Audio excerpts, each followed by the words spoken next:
So I thought I could get away with it. I thought I could play this game during the daytime, at nighttime. I thought I was so clever that I could figure it out. What I did was I put my save file on the GB operator, and I wanted to back it up. I put it on the GB operator during the daytime to back up that save file onto the game at nighttime. So it would play the daytime at nighttime. But I mistook that. I made one fatal flaw, and that fatal flaw was the computer keeps track of the day-night cycle. So that way, we're playing at night. I'm bamboozled. I thought I was clever. I was not clever. I could not get my way around this. So this is what we're going to do. We're going to level up some of the Pokemon we do have. We're going to go into Mount Silver. We are going to catch Larvitar. We are going to train that into Tyranitar. We are going to level up our Dratini. We're going to the Elite Four, and we are going to make money. We're making money moves. That's how we're playing tonight. Money moves. God bless you, and God bless America. Play ball. All right, here we are. We left off over here at the Viridian Forest, the neutered Viridian Forest, if you will. Let me just get situated over here for a second. I'm still playing it on my GB operator. So there are going to be things that we are going to do. We are going to speed this up. Okay. Is there sound going? There we go. Nice and sped up. So it's nighttime. Oh, there we go. This is nice. That's speed.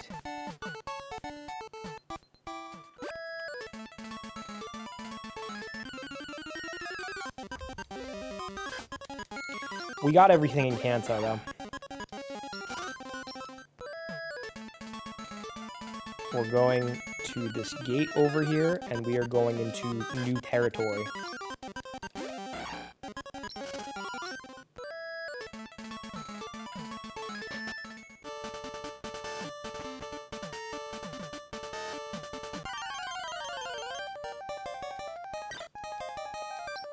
And we have one of these guys.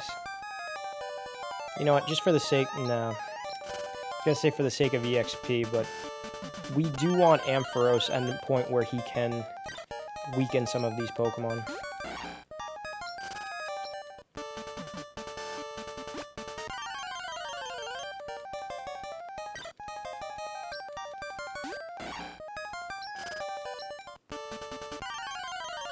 It's amazing all the Poliwhirls out here at night, though.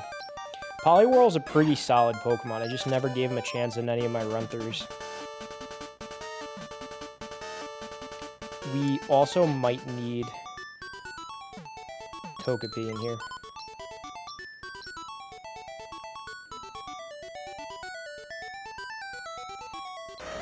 We're gonna throw him out because we're not gonna need to fly.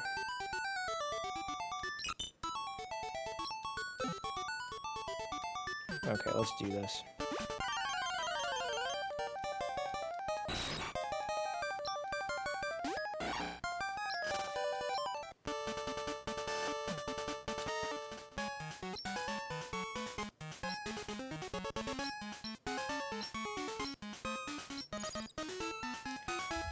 And while I'm doing this, let me move this to the side.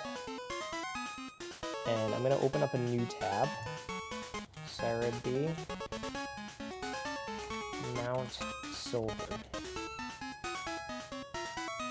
It's crazy because there is the Moltres in Mount Silver in the remakes.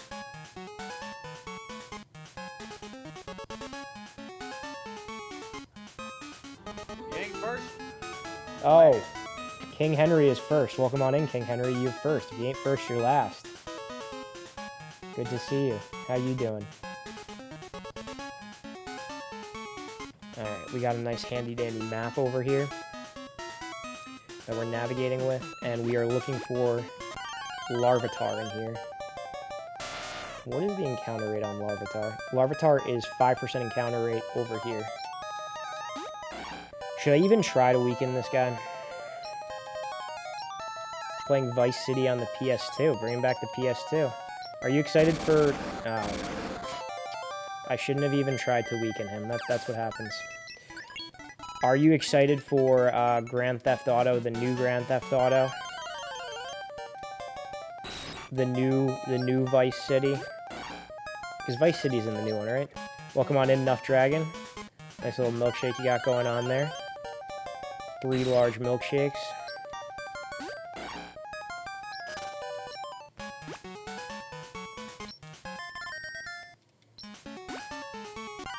Nah, it looks terrible, yeah.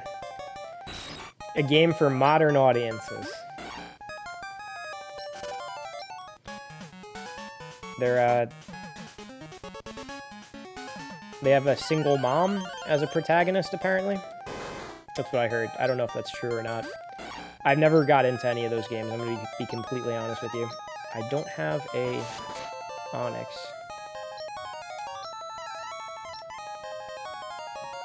Let's see.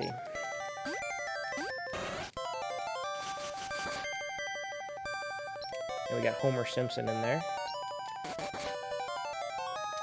Oh, good. I killed him. That's great. One of my Pokemon can't even affect him. The next one kills him. That's the way it is.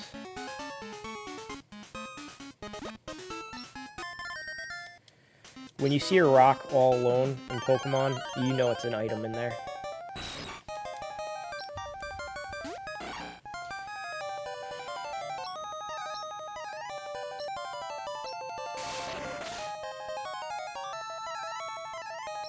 I guess I will be training my Pokemon in Mount Silver. The last cavern of this game. There was a single mom in Vice City Stories, but she was only a storyline and mission. Now she's like the main character, right? In the new one, it's like a couple, like a single mom and like her boyfriend or something. I don't know. I could be completely wrong. That's just what I've gathered from memes.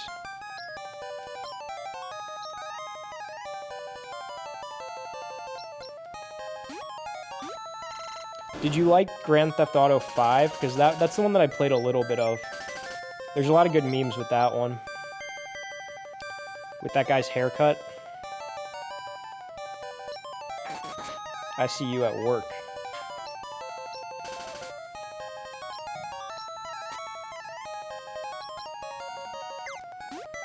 The new couple is going to be a modern-day Bonnie and Clyde. Yeah.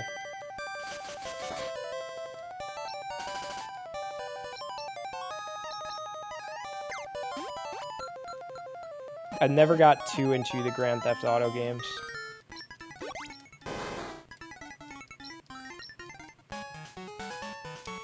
You gotta watch out, though, sometimes, because I feel like, and I could be wrong, but I feel like with these things, like, it's mostly a male audience for these games, who plays these games. And I feel like they're trying to appeal to a female audience by having, like, a female main character in there.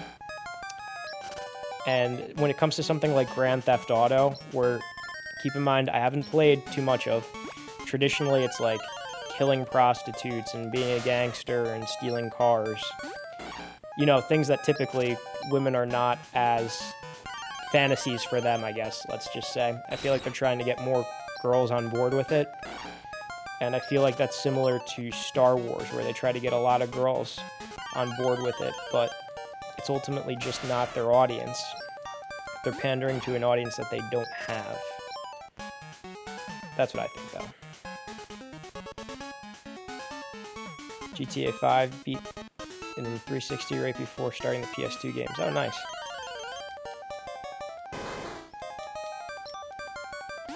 Yeah, I played that when I was in college when that came out a while ago. One of my friends had it, so I watched them play it a lot. Saints Row games already had female protagonists in it as playable characters. Never played those.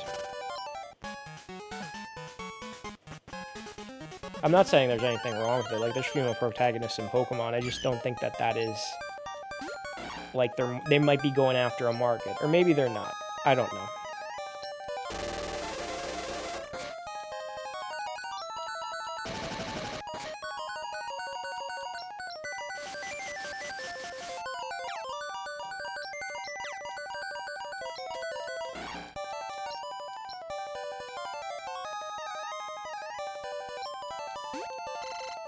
Gotta get this Mischievous. Do I weaken it more? Hopefully this won't kill it. I killed it. Good.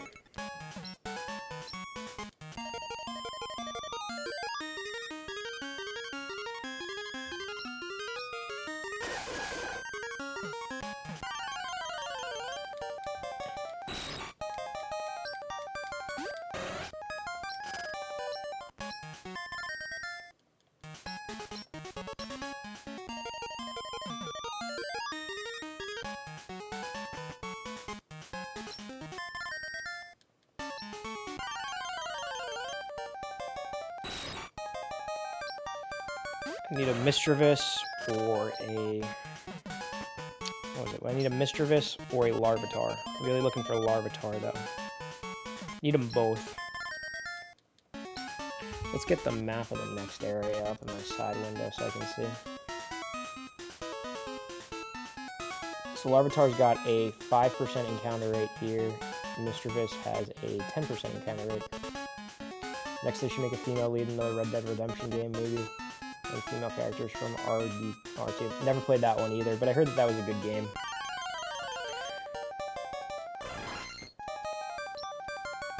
Parasect we do not have.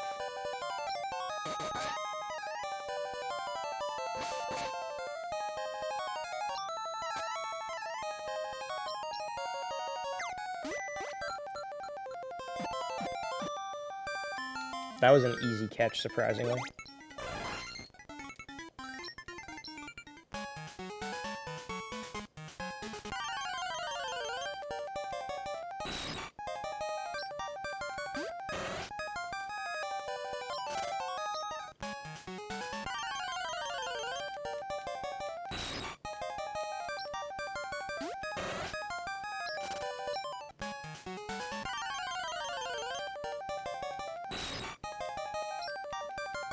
Golbat has a 5% encounter rate, and I feel like I'm getting all Golbat. While Larvitar has a 5% encounter rate, and I'm getting no Larvitar. And Mischievous has a 10% encounter rate, and I'm getting no Mischievous.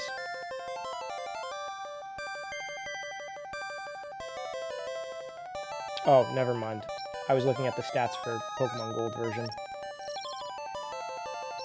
Mischievous has a 5% encounter rate here, and Golbat has a 50% encounter rate here. A lot of core people at Rockstar left GTA 5, so 6 can't be that good. Where did they go? Did they start their own company? I heard something similar to that happened with Rocksteady after the Arkham Knight. Like, a lot of them left while making that Suicide Squad game, and I haven't heard any good things about that Suicide Squad game. And I didn't like the death of Batman in there. I didn't like the death of any of the Justice League characters, but like they really kind of... They took their main character from 3 games that we've come attached to, played by the voice actor who voiced Batman since I was a child, and they kind of crapped all over that, having him have a miserable death. I just like watched gameplay of it and cutscenes from it. I used to buy consoles to play the Rocksteady Batman games. I bought my PS4 to play that game, and after seeing that cutscene, I'm like, nope, I'm not going to buy a PS5 to play this game. Oh, I killed it again.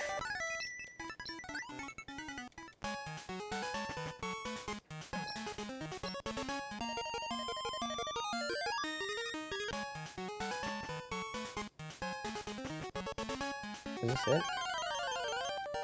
That's the entirety of the cave? This cave is really small in this game.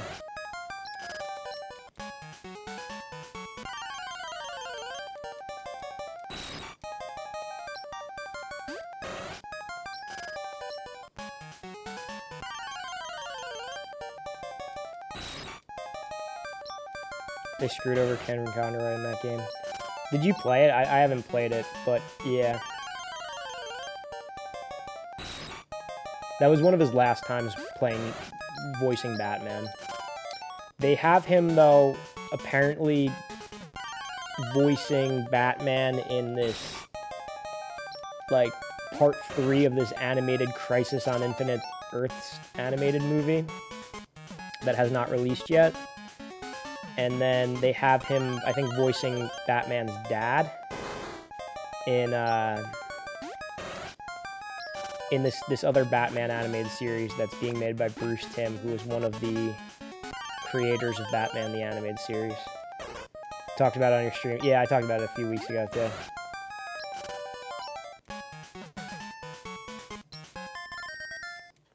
I forget sometimes what I talk about on here. I probably tell the same stories all the time. But Kevin Conroy is great. I'm sad that I never got to, like, encounter him. I've gone to Comic-Cons before. I've seen Adam West. I saw Adam West at a Comic-Con. That was back in 2016. That was, like, shortly before he died. I didn't, like... I have a picture with me and him in the same frame. Like, he was passing by me, and, like, he had security guards around him. And I think the security got mad at me for even taking that, because they were trying to shuffle him off quickly. But he's, like, walking behind me, and I had a picture of me, so we have a picture in the same frame as each other. Remember back when Conan visited the studio and Bruce Timm made him a superhero? Oh, yeah, I remember that, too. Bruce Timm's art is amazing. I love his style of drawing. Like, he is probably... I don't like animation now. I feel like animation now is very much curves over, like, straight edges. And everything in, like, Bruce Timm's animation, it was very straight edge animation. Like, nothing was, like, overly, like, rounded. Now I feel like this new art style, like the Cal Arts art style, like, is very homogenized with what animation looks like in these TV shows. I feel like that started around, like, the time of Adventure Time, when that was coming out.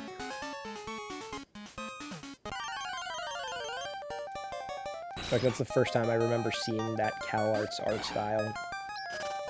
And now it is, like, everywhere.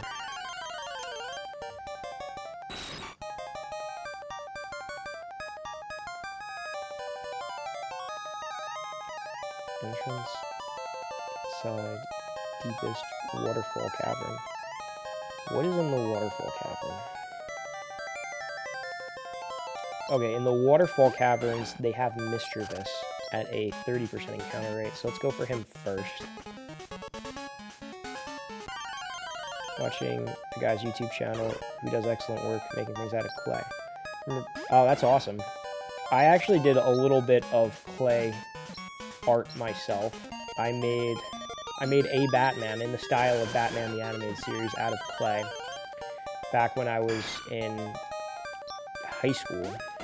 I mean, it's like amateur art, but I did it. It was cool. It was actually the second one that I made, because the first one that I made, it exploded in the kiln. My art teacher told me there must have been, like, bubbles or something in there.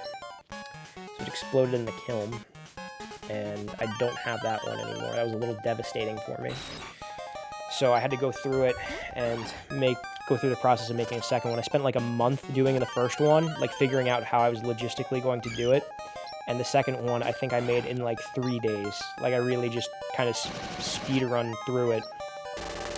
She wrote a thing so I could skip my classes, saying that I was, like, getting ready for something for an art show. And I was just working on my clay Batman. And then, I hope I don't kill this guy. And then I didn't finish it by the time of the art show, but they just had me at the art show making this clay Batman. I killed it. Great. We'll make a diorama out of clay and encase it in resin. Oh, wow. That's pretty cool. That's really cool. Send me the link to that, and I'll open that up in, like, a sidebar, and I'll check that out. I think you're allowed to send links in here now. I don't know if, like, Frank granted access to, like, everyone or just certain people. Hopefully this doesn't kill it. Oh, good, it killed it again. That's great.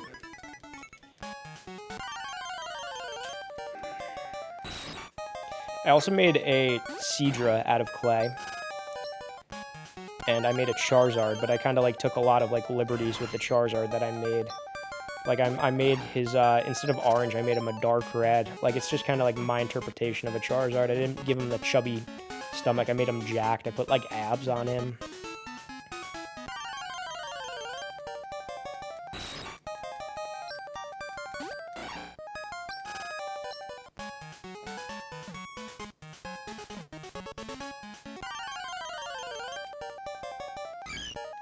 Alright, here's another Mischievous. And I've learned now, I'm going to paralyze him. Hello, VA-Trax, welcome on in. I saw you were just streaming not too long ago. Did you get off now? This is his channel. Alright, let me open that up. Oh, wow. I'm, like, looking at just the Mario right now. That is very cool. It's very realistic. It almost looks like in, The Legend of Zelda, the guy on the farm. Oh, he's got a Lugia. His Lugia is sick. This is so cool. Yeah, I gotta check that out. Okay, and let's see. Let's try to catch this guy. Did a couple of games. Final Fantasy 2 and SF6. Nice. And I saw you earlier in Death Clonic stream, too. I was watching a little bit of that this morning as I was making my breakfast. Okay, so we got... You really are everywhere. It's like this whole little community of like the retro gamers. Not that Shadow the Hedgehog is like retro, but like the people in these chats. It really is. How was Frank's stream the other night? Because I didn't get to make it over there. I went to a hockey game and then I ended up going... I Ubered down to where the game was. And then I was with my friends and we took a train, because they took a train into Hoboken. And they took a connecting train going home, but Nick was in Hoboken. And I ended up meeting up with Nick over there. And that was a fun time. We best. I'm everywhere. I can't believe I watched the whole thing myself. He did 13 hours. How far did he get? Like, did he get up to Sonic Adventure? He did 13 hours. He did more than he was gonna say. I was, like, clicking in there a few times. I saw that he got a crazy amount of viewers. At one point I clicked in there, he's like 250 viewers. I was like, that's insane. One of the resin videos is I pulled a zombie octopus out of a pool. He ran through games quick. Did he get to Sonic Adventure, though? Because I know that he was, like, planning on ending with Sonic Adventure. And he didn't realize... He didn't, like, come up with how he was gonna do it. He said, like, I don't know if I'm gonna beat the game or just play through Sonic Story or just play a little bit of it. Alright, all hail the king. There we go. Hail to the king, baby.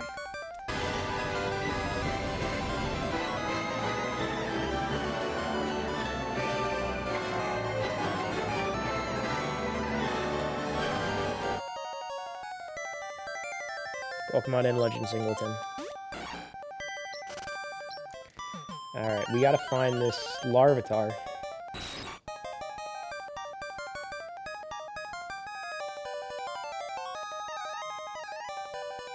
Where have I been? I was on earlier yesterday. I was on for like an hour and a half, just trying to see if I could get this whole GB operator speed up thing done. And I did.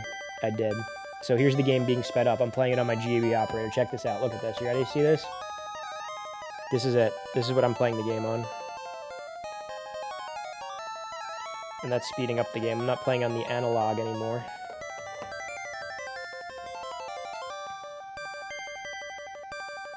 Larvitar? Oh, you can't get Larvitar at night? Are you kidding me? Oh my god. Alright, well that's why I'm not seeing him. That's annoying. That's really annoying. Alright.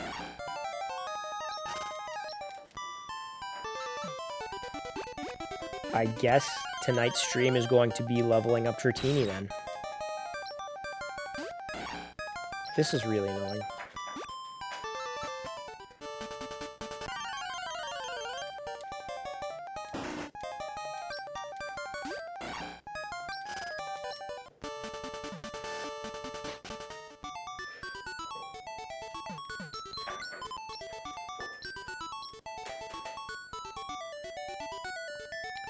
Let's toss out Togepi. Let's toss out Marill. Let's pick up our Hoot Hoot, or Noctowl. And then let's pick up our Dratini. We're in box 5 already, box 4.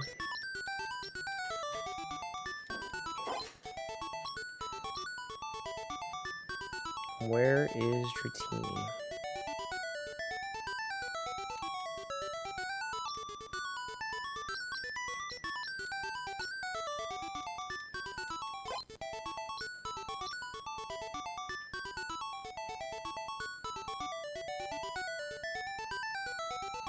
Nope.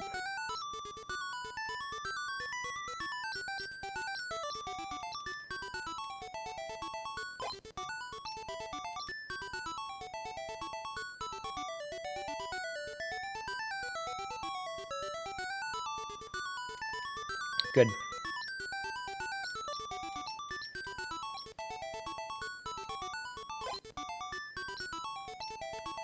Dratini, Dratini, Dratini, Dratini, Dratini. There he is.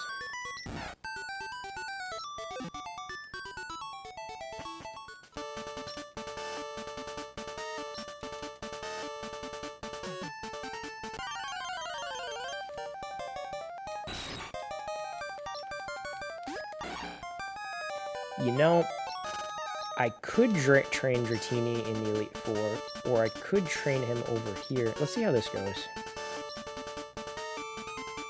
Let me see what moves he has also. Deathclonic made a golden APOC emote for Frank after he saw my golden Kappa. Yeah, I saw that. That was really cool, the golden APOC. I think he came over here and he dropped that. So what are these moves that I have? Oh, jeez.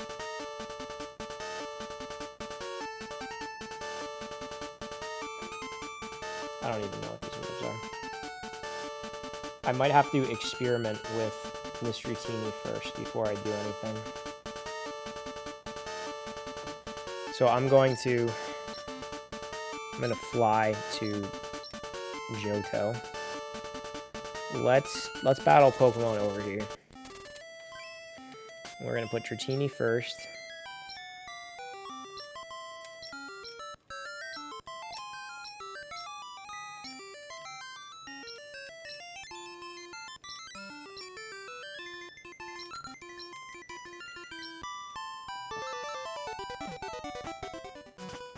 Maybe we'll run into one of the legendary dogs doing this. Alright, we're level 16. I'm level 15. What move is this? That's Wrap.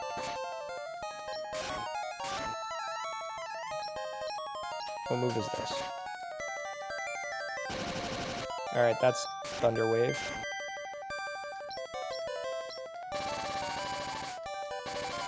That's Twister? And he's dead. That's good. That's good. That's great.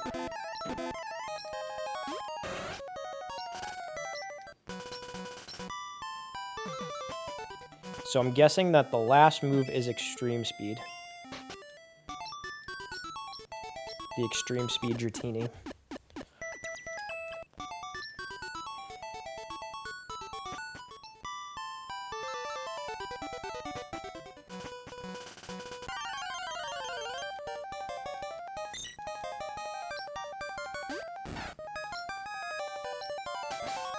There we go, that's Extreme Speed. And the thing with this is there's only 5 of them, only 5 PP. And he's gonna grow levels so slow.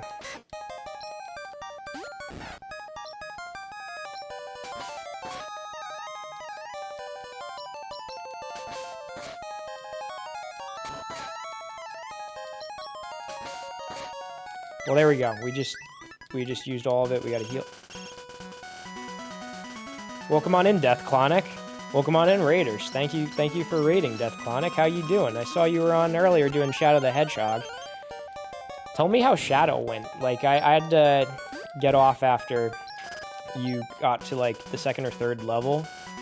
We finished up the Knuckles level, and then I had to head out. But how did that go? Were you able to get through to an ending? Were you able to... You got stuck and you said forget it? How long did you end up playing? Santa.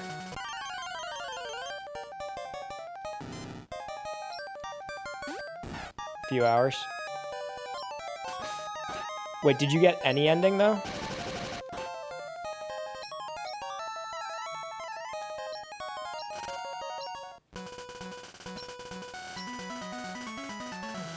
No endings yet. Were you able to divert your path? Were you able to, like, find a new path?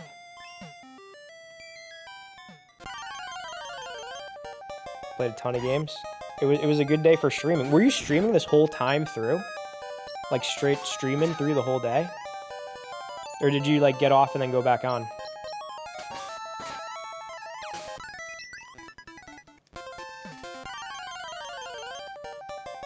Oh, you started going towards the good side. That's good. Stream for 10 hours. Wow. You know what? Frank did, like, the 13-hour stream. You did the 10-hour stream. I gotta get on this. I gotta do a crazy stream weekend.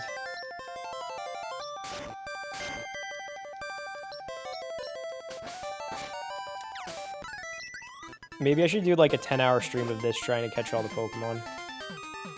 But the thing is, like, I have to do a lot of daytime streaming because I am not able to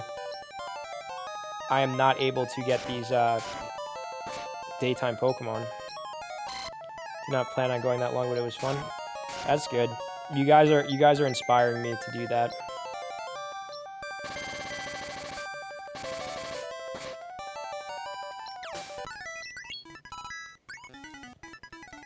We got one level. We got to get her up to level 55.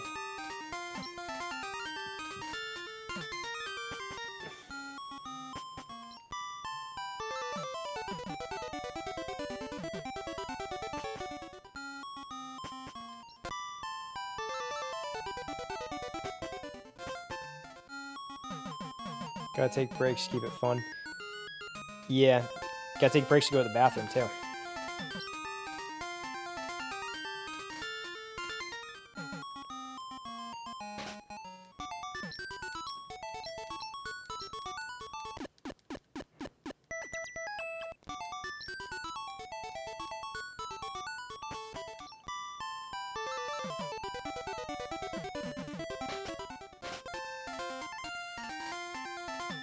Swapping out games helps. See, that I don't know if that would help me, because the thing is, like, I get into a rhythm of playing one game. Like, when Frank comes over and we do a bunch of different games, that's when I start to get out of it.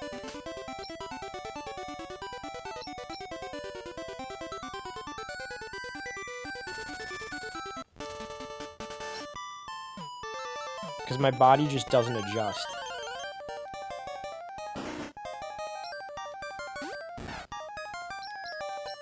Whatever you felt like playing. That's good.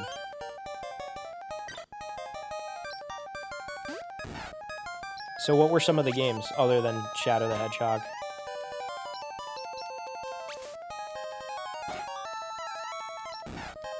The 2005 classic.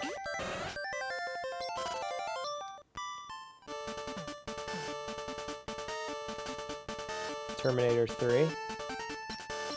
Nice. I never, I'm going to be honest with you, I never even seen the Terminator movies. I own Terminator 1. I've just never seen it. Shmups and arcade games. Nice. Radical Rex on SNES. Some SNES. Alright, here we go. We're gonna get some money. We're gonna be doing that. Ninja Warriors.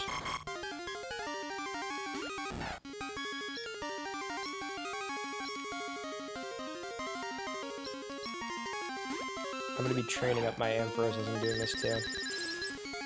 And ended with Doom. Yeah, when I was about to go on, I saw you were doing Doom.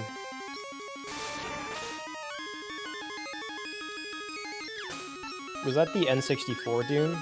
Or was that another Doom?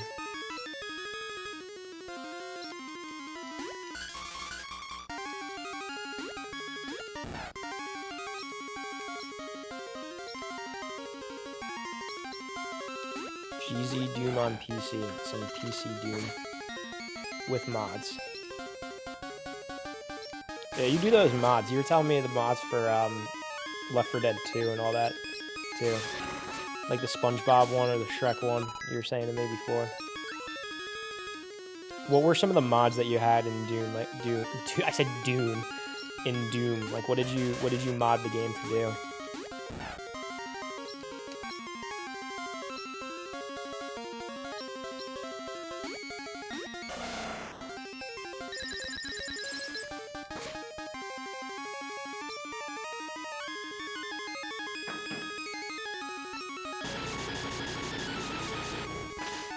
Project Brutality and played some custom maps. Oh, okay.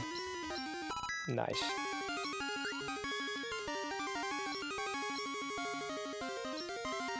This might take me one entire stream to get Dratini up until a Dragonite. And even then, I might not be able to get him into a Dragonite as of tonight. I'm gonna try, though. I don't have work until later tomorrow. There's always a stream. There's always a Dratini to Dragonite stream, or a series of streams for me. Because he gains EXP so slow.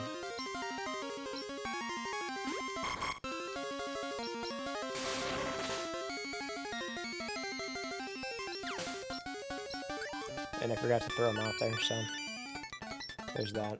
We got him 2 levels with that one boss. Project Brutality makes the game way more gory and tons of new weapons. Very cool. And new maps too, you said, right? See, I like add-ons like that give you like new content.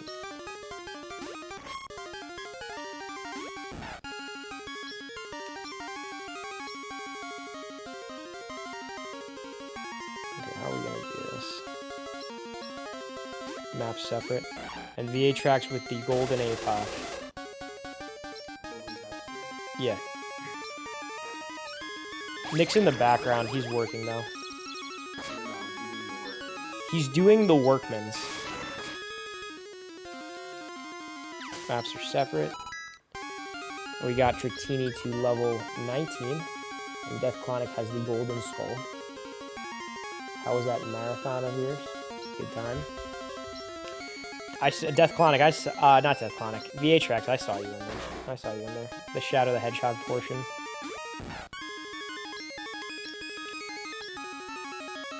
That's what you started out with today, too. Like, I went on as soon as I saw the notification. I, like, woke up, I was sitting down on the couch, and I was like, Death Clonic's live. Let's make some breakfast, and let's watch this.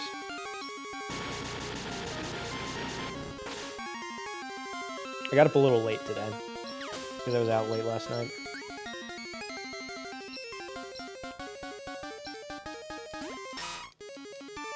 Alright, Muck is always an annoying one when you're up against him. He uses, like, Minimize, and he's hard to hit, and then he'll poison you, and he'll slow you down.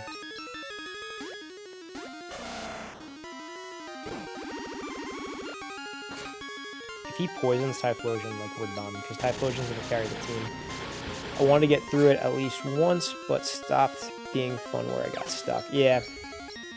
That's the thing that I remember about those games, like, the Space Colony Arc levels, like, they're hard to see. Like, maybe it was the settings on my TV, but it was just hard to tell what was going on. And it was easy to get lost. The levels are pretty long. Like, I think the early ones are short, but the later ones are pretty long.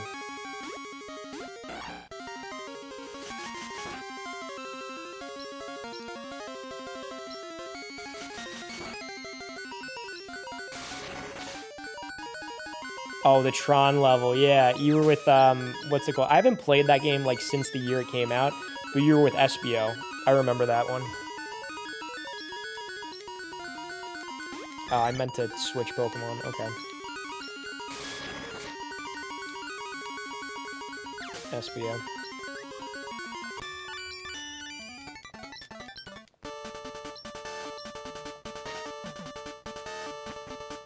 Yeah, that's one of the things that's kind of cool is like each level they kind of give you like a sidekick character. Or you can have Black Death as the sidekick character. In Sonic Shadow Generations, I don't know if you saw that, in the Shadow levels in the trailer, they have that guy follow you around, that Black Death guy follow you around. So I'm wondering if they're going to like put a branching timeline thing into that game or not. Oh, crap. I shouldn't have sent out my Umbreon against a fighting type because fighting types are weak against, or Umbreon, dark types are weak against fighting types. I don't know why I did that.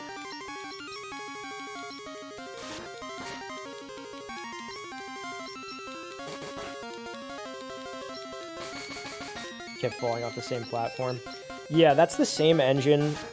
Shadow the Hedgehog has the same engine from Sonic Heroes.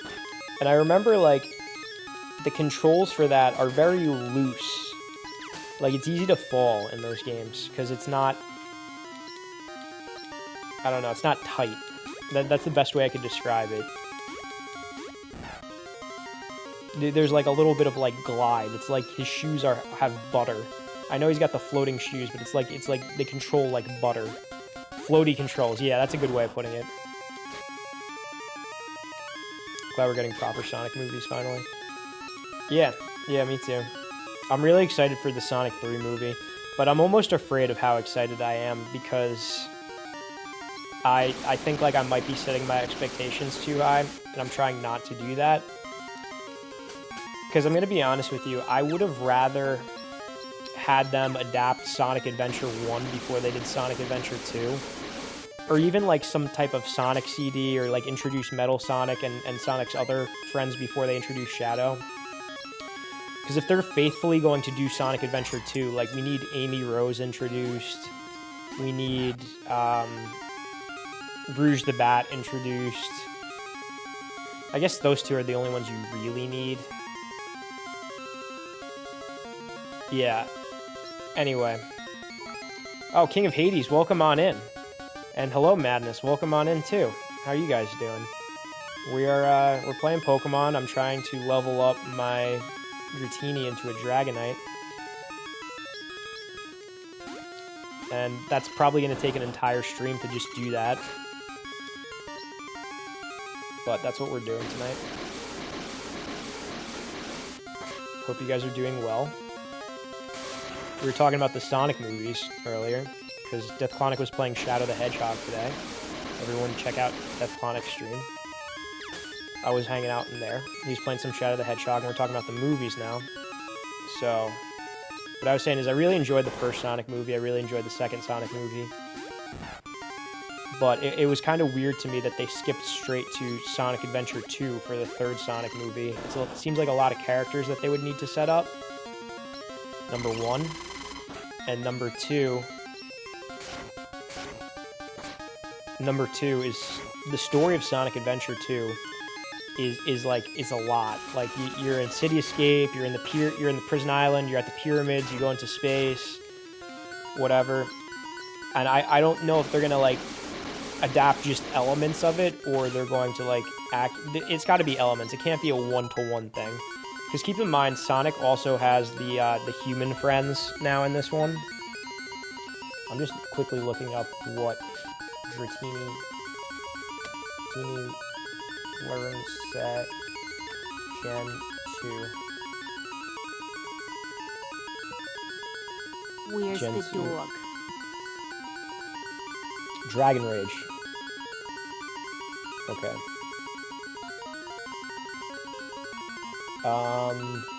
Let's see, Dragon Rage. I'm gonna take away Rap for Dragon Rage.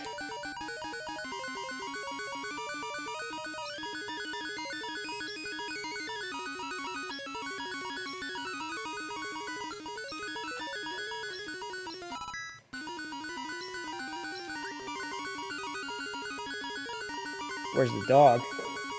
I just want to get this annoying noise out of the way, and I'll play Where's the Dog. Hold on.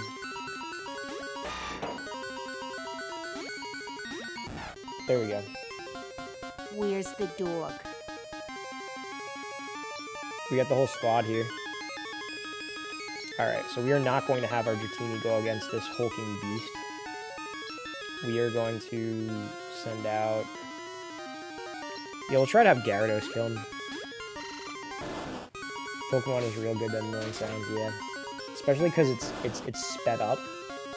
Enough Dragon redeem Ball Harley King. Hail to the king, baby. That's such a good picture.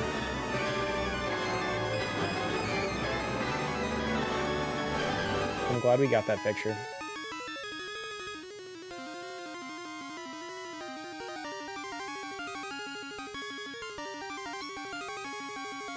What is this one? Oh, Duff. Okay, what are we doing here? Where are we sending out?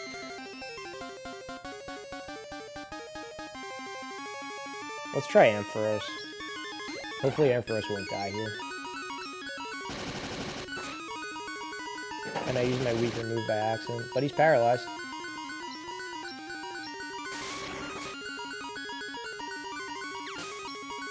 What is that? Pickle Rick? Enough Dragon? We got some coming through with some sexy Samus. E-milkshake. I'm liking all the emotes, guys. Pretty solid. Pretty solid. Enough Dragon knows I love those emotes. Defconic's got Sonic. Why did I say Mario? Yeah, that's you falling off the ledge in Shadow.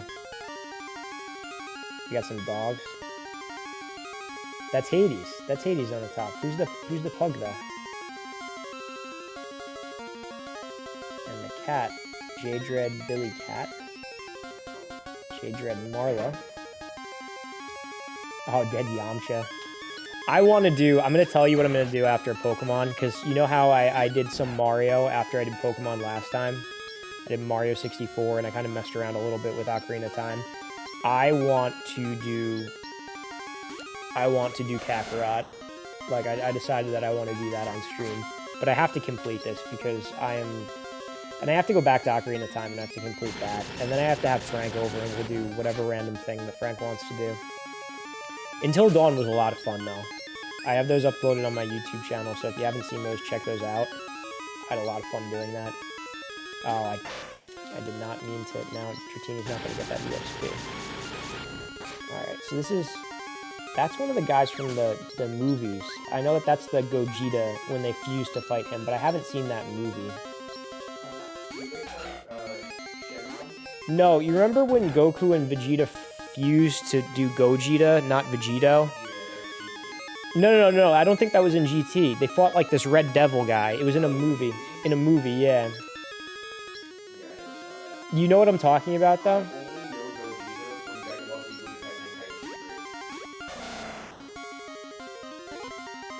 And he's got cool... King of Hades really likes Dragon Ball, so he's sending, like, the emotes. He sent Corrin. He sent one of the guys from the movies. He sent Cooler. Have you seen the Cooler movie, Nick?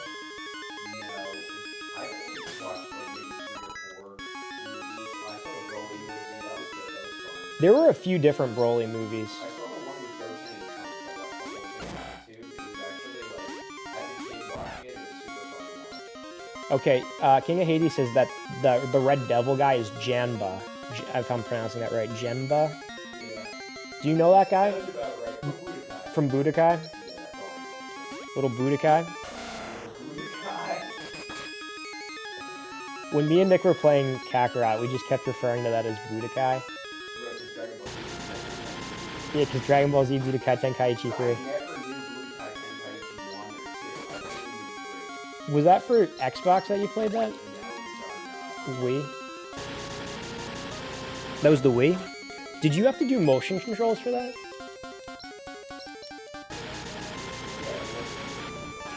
Could you do it without motion controls, or was it required? You might as well do the motion controls. You gotta play how King of Hades. Did you see the Dragon Ball theme park they're making in Saudi Arabia? Because me and Nick were talking about it. We might have to go to Saudi Arabia. We're definitely going to have to go to Saudi Arabia to go to this theme park. Because it looks really cool. I mean, keep in mind, they don't show any rides. And it's like a 3D CGI rendering. It might not even look like that. But I want to go there and I want to do it. You meet my friend there? Yeah, I'd love to. I'd love to.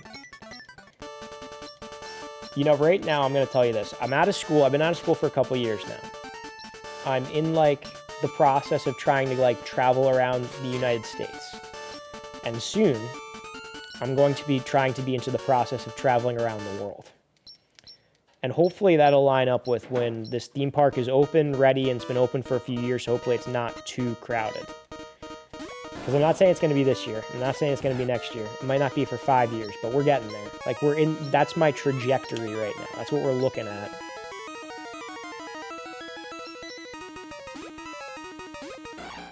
You Dragon Ball fan? Yeah, I know. I know you are. I saw all your stuff in the background. Enough Dragons got the April O'Neils. 2 big April O'Neil emojis. Beautiful art. Okay, who are we going up against? Let's try Umbreon. We're gonna have sealed copies of Dragon Ball. Oh, this is the thing I was trying to tell you about before the other day when I was talking to you. There is a dub of Dragon Ball, I think, from the 80s. There's an English dub of Dragon Ball from the 80s called the Harmony Gold dub, in which they refer to Goku not as Goku, but as Zero. It's a different voice acting cast, everything. It was before they it was before they put Dragon Ball Z over to the US. I think they did like 13 episodes, and they did like 3 of the movies. And I'm pretty sure you can actually watch some of the movies on YouTube. Like if you type in Dragon Ball Harmony Gold dub, YouTube, you could find some of them, and they don't like make any sense. Like one of them is Chaozu is like a prince, and they combine that with the Korin Temple, not Korin Temple, Master Korin thing and Tao Pai Pai. Kakarot's a really good game, very grindy. I love Kakarot. Kakarot is so much fun. Dragon Ball Super is going to be on a hiatus until May 20th. Oh, okay, so it's coming back. I am going to be honest with you, I haven't followed Super. I mainly just followed Dragon Ball and Dragon Ball Z. And every few years I rewatch them. And I was saying to Nick this year, like, it's getting time that we have to rewatch Dragon Ball. And I kind of want to rewatch Z, but here's the thing. I want to rewatch Dragon Ball Z with the Bruce Faulkner music that I heard when it was like on TV on Toonami. And a lot of the home video releases don't have that score. I'm pretty sure like the new DVDs, the new Blu-rays, they don't have the Bruce Faulkner music. And the ones that have the Bruce Faulkner music are the Orange Bricks. And I have some of the Orange Bricks. I don't have all of the Orange Bricks. But a lot of people say that that's a very bad remaster, the Orange Bricks. Because the Orange Bricks, they kind of zoom into the screen. Because it was originally in a 4:3 aspect ratio. And rather than keeping it in a 4:3 aspect ratio, they zoom into the screen to make it a widescreen aspect ratio. All the Orange Bricks, and Orange Bricks do not line up for episode. The Orange Bricks do not line up for episodes, and nor are they titled the same. Like, wait, could you explain that to me? Oh, King of Hades is Nick. My brother's Nick. Whenever I'm saying Nick, I was saying my brother Nick. He's here. He's just off camera. He just ran to the bathroom. He's doing work right now. He's in his busy season for work. So he's been working like really late. Have you ever seen the 1986 Japanese animated Mario movie called Super Mario Bros. The Great Mission to Rescue Princess Peach? No, I never seen that. I never seen that. I know that there was a Super Mario Super Show where they had live action actors play Mario and Luigi. Was that like part of it? They had that going on, and then they had the animated show. Working late sucks. Yeah, Nick's been working late a lot, but he didn't work much this weekend. I say much this weekend as if that's normal to be working on the weekends. Someone remastered it on YouTube. Send me the link. I'll open that up and I'll check that out too. All right. So after all this, we didn't even get Dratini into a Dragonair. She is at level 25.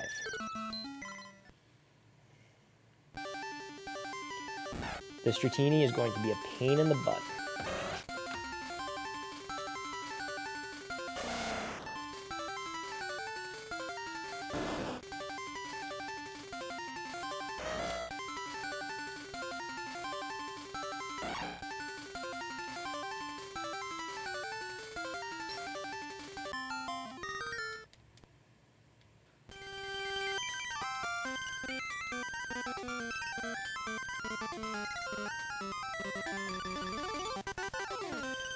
The orange bricks, if you had the Saiyan Saga to Namek Saga, the orange bricks do not line up with the original run.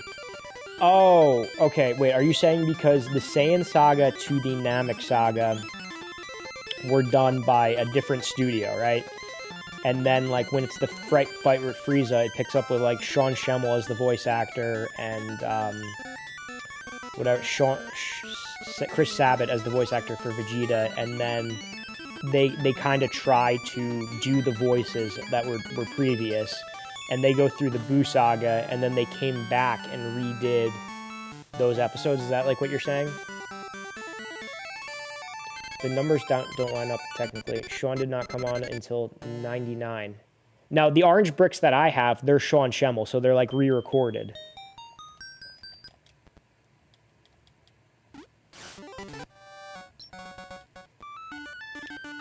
They are, okay.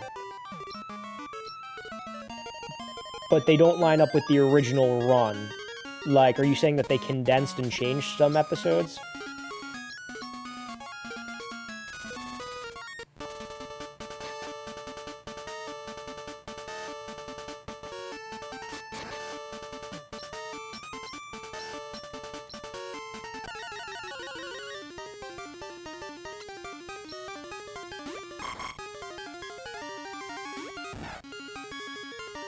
Oh, okay.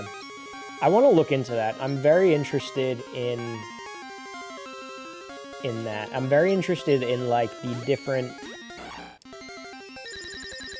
adaptations of Dragon Ball Z. There's a ton of them.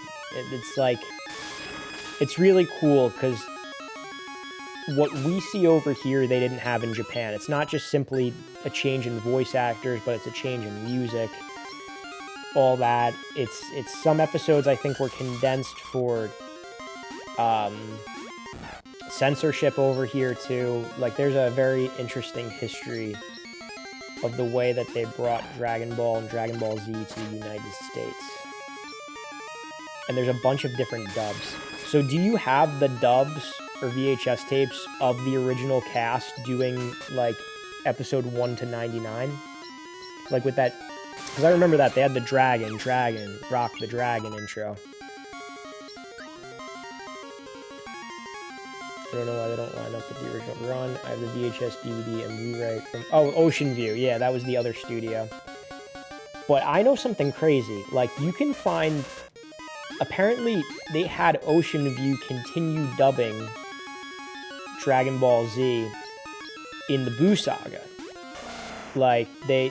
For some reason, they skipped some of the episodes in the Cell Saga, or a big chunk of the Cell Saga, and they came back and they did the Buu Saga, and that was broadcast in like, United Kingdom, I'm pretty sure. I couldn't be wrong, but I'm pretty sure that that's what happened. Do you know anything about that?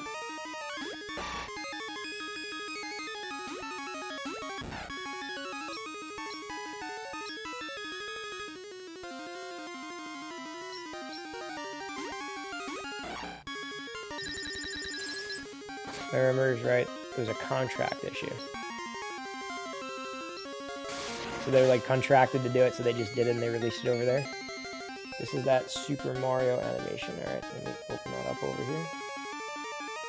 A 1 hour movie of this. Every year, I'm getting we an give ad. our fine mint chocolate.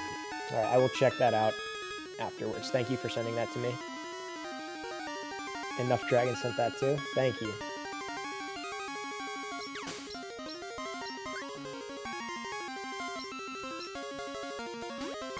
I meant to send out Dratini.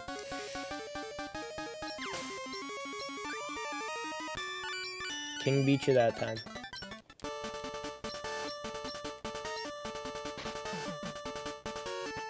Okay, let's do this. Next area, Koga, the former gym leader of Kanto.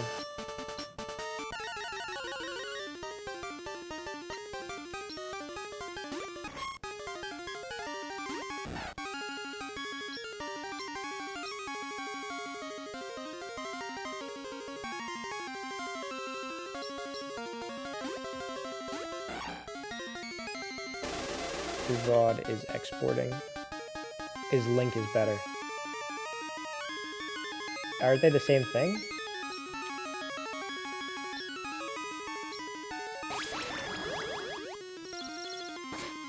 Was Chris Aries the original Frieza, or was that... tell me which dub he was in. 'Cause Frieza was always really creepy. Wasn't one of the Friezas played by a girl? One dub of Frieza played by a girl? He was in Kai, but it worked so well. I haven't seen Kai. Do you recommend me checking out Kai if I haven't seen it? It has a really cool intro, I'll give it that.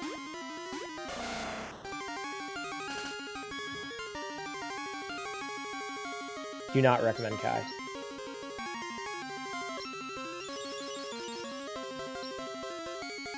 Which one was the girl? Was the girl the original dub?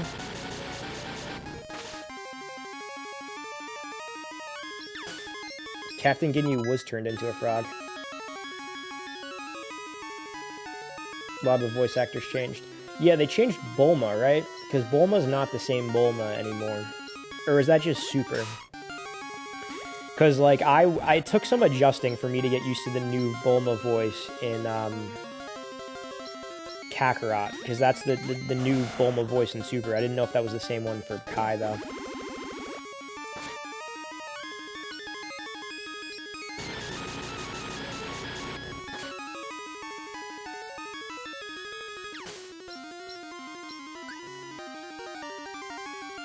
There are a couple of voice actors for Bulma. The one from Dragon Ball, the one who voiced her in Dragon Ball, that is my Bulma voice. That is my quintessential Bulma voice. I know that that's not the Ocean dub. That's the one with, like, the... I guess you were saying Sean Schemmel came on episode 90, so I'm guessing she came on episode 90 also, and played her to the full end of that run. Monica Rial. That was the one who played her in Dragon Ball. Or is that the new one?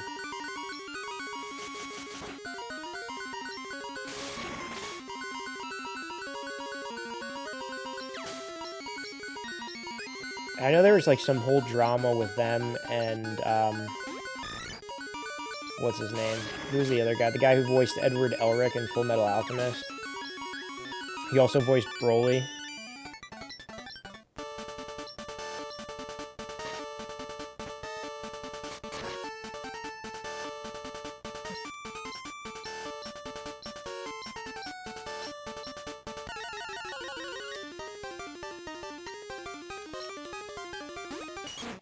Good. Good. Good. Yeah, good. Yeah, good.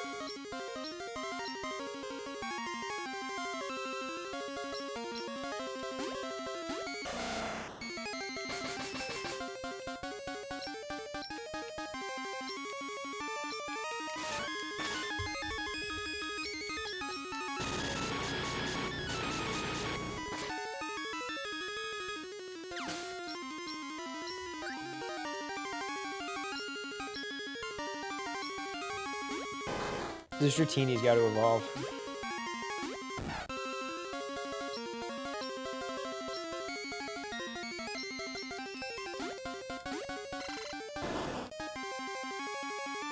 two snakes going against each other here.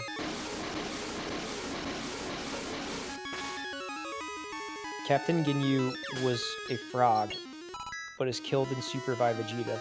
The same frog comes back and he kills him. When he took over the body of Togwa.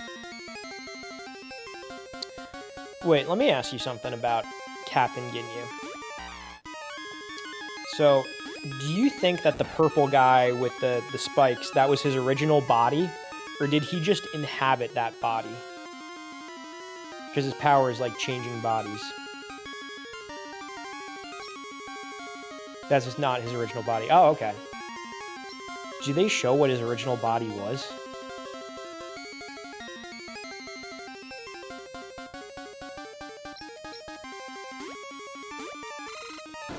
Toriyama does have a drawing or sketch. Could you send me a link to that? I want to see that.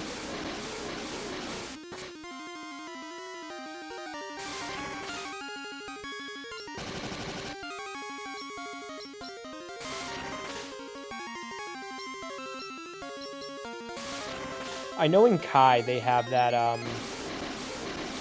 that theme song that goes with the Ginyu Force.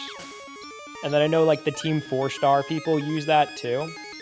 And I thought that that originated in Team 4-Star, but that actually was done by Kai.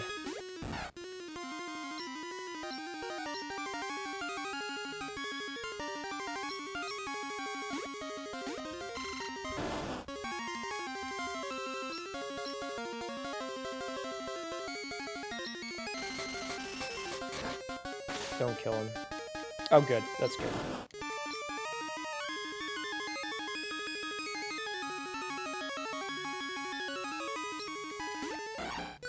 Alright, come on, Emperor. Power through this.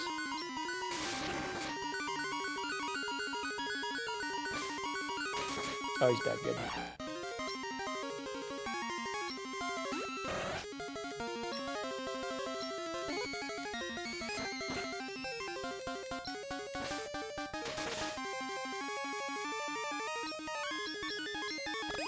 Oh, good. Even better.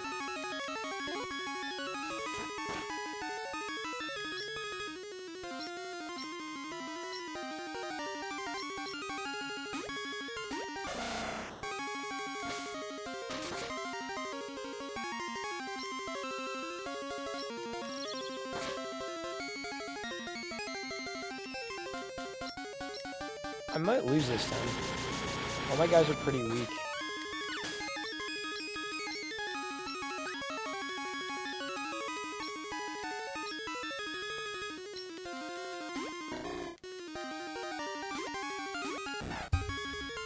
Alright, let's check this out. That's an app. Good. I'll turn the sound off on that so you guys aren't hearing that. I'm just like skipping through if I can see. Oh wow, that's a very different Ginyu Force here. I'm like skipping to the end of the video if there's like a timestamp.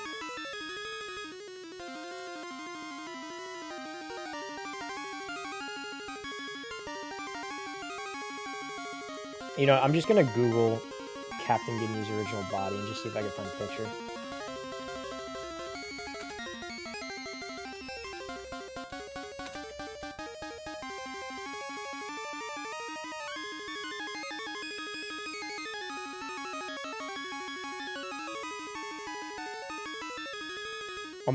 I'm just seeing the purple body.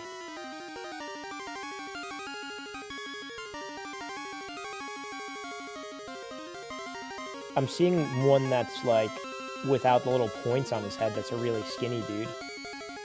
Maybe it's that.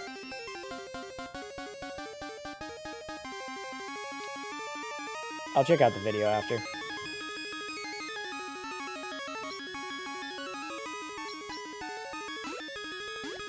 Normally it only shows it in the manga.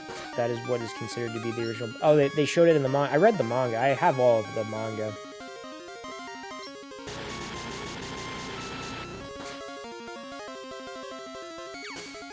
I'm surprised that they didn't adapt that into the Dragon Ball Z though, because they were like padding that with filler as Toriyama like wrote the manga. They got all kinds of things in the anime that they didn't have, like Bobbity's dad. Or Bibbidi had it. Bibbity's dad, Bobbity. Said that right. Took me a second. Oh, they did. They did show it in the anime. They showed Captain Ginyu's original body. The reason there was so much filler in Dragon Ball Z is because Toriyama never watched the manga?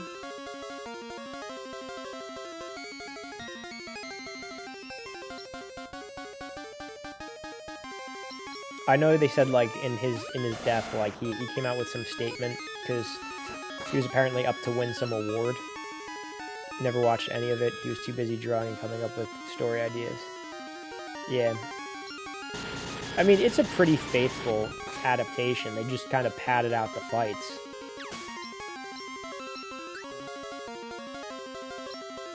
You know, something funny was, I have... My brother has all the manga for Dragon Ball and Dragon Ball Z. And Dragon Ball is a lot more dialogue heavy than Dragon Ball Z. So it would take a lot longer to go through the Dragon Ball manga than the Dragon Ball Z manga. Like, I was actually kind of shocked when I was just, like, finishing a volume of that in, like, a sitting in, like, an hour back in the day. Alright, Dratini is learning a new move. Dratini moveset. Alright, Slam. We got Slam. Do I want to take out Twister?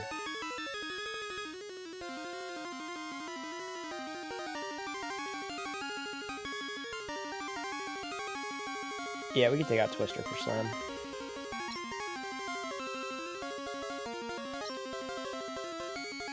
Alright, this is...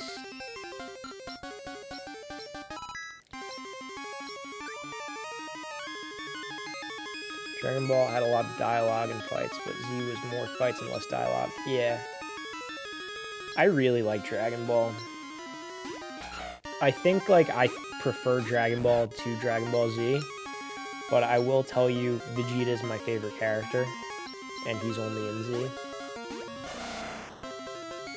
What do you think of this Dragon Ball Daima that's coming out? I know nothing about that, but they appear to be kids in that, or just very cutesy.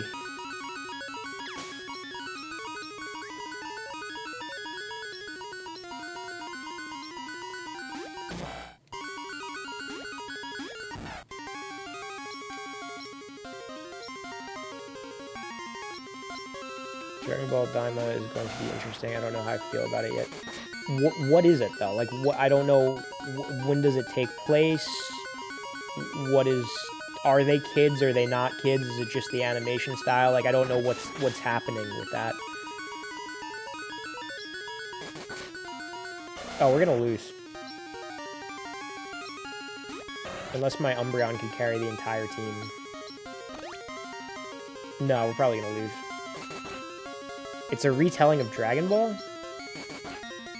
Like Dragon Ball Z, or like... Because I saw Vegeta in it. They're putting Vegeta in Dragon Ball?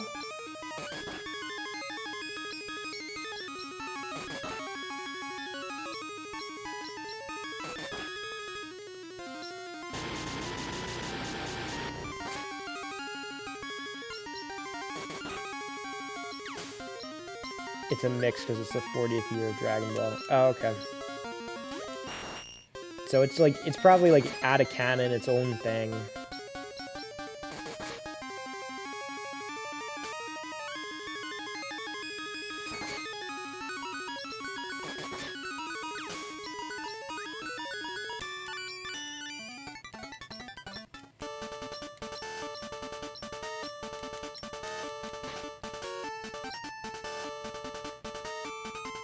Alright, and here's where we're gonna lose. I think the only shot that we have of winning, and it's not really a shot.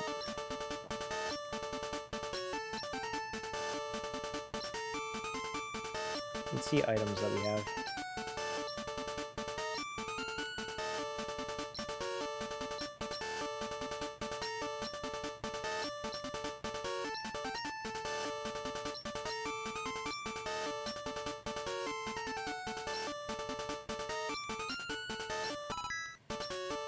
That was a rare candy. Did not mean to do that.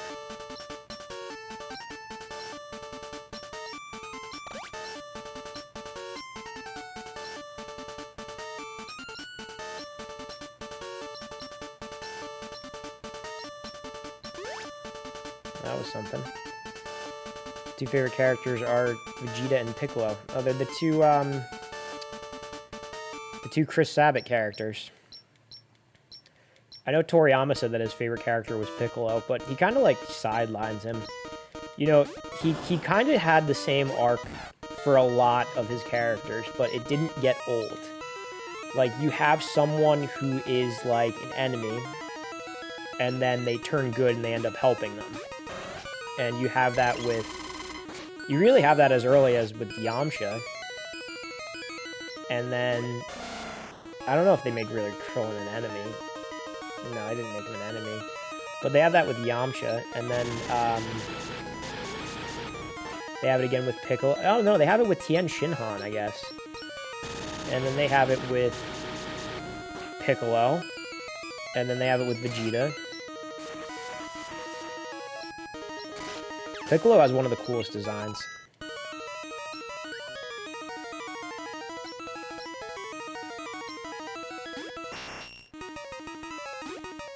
Understand Kakarot, but I really understand Vegeta.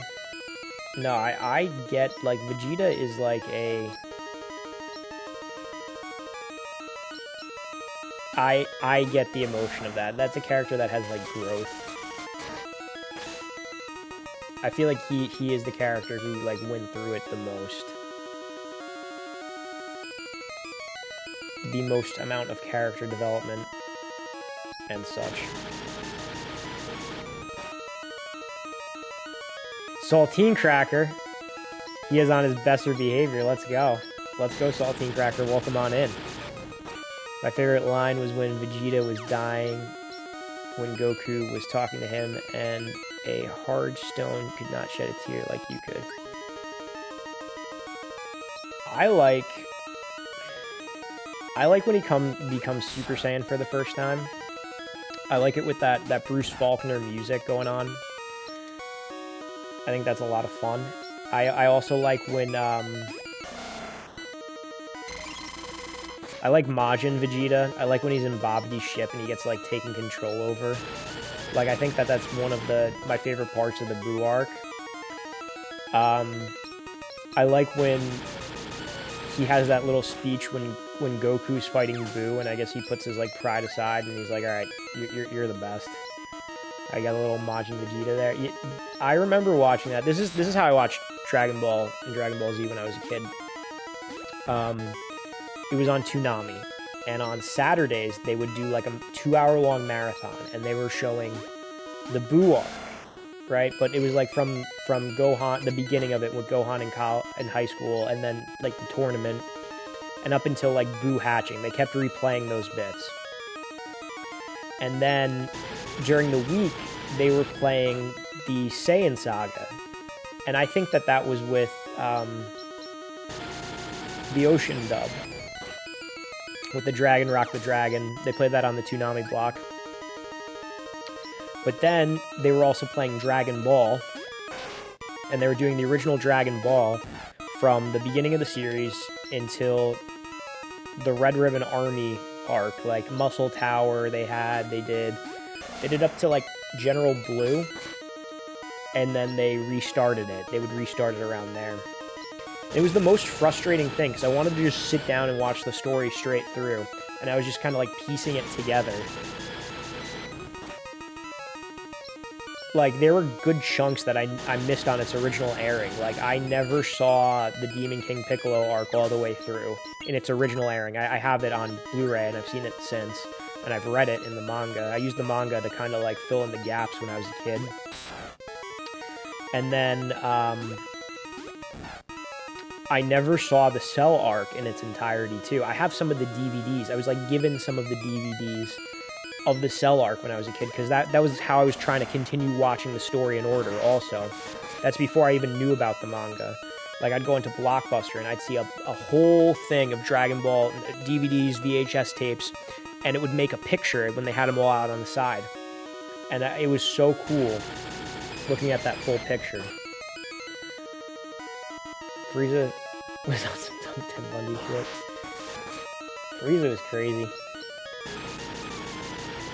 My next email will be Android 8, known as Ether emote. Oh, Android 8 emote. I hated they stopped doing that. Oh yeah, everything in the wrong order, or just keep starting the series over from the beginning. All right, we got Dragonair, everyone. We've only been playing for an hour and 20 minutes, and we got Dragonair. It was nice seeing the pictures on the side of the boxes. Yeah, I have 3 VHS tapes from the Boo Saga, and it is of Babidi. Oh, thank you for cheering, King of Hades. I appreciate it. It was Babidi, like, with his hands out, like, overlooking, like, the watchtower. The art is amazing. The art that they get for the side of the things. And they have that in the manga, too. They have everyone running, and for some reason they have Yajirobe on it 2 times. Because Toriyama forgot that he'd had Yajirobe in there once.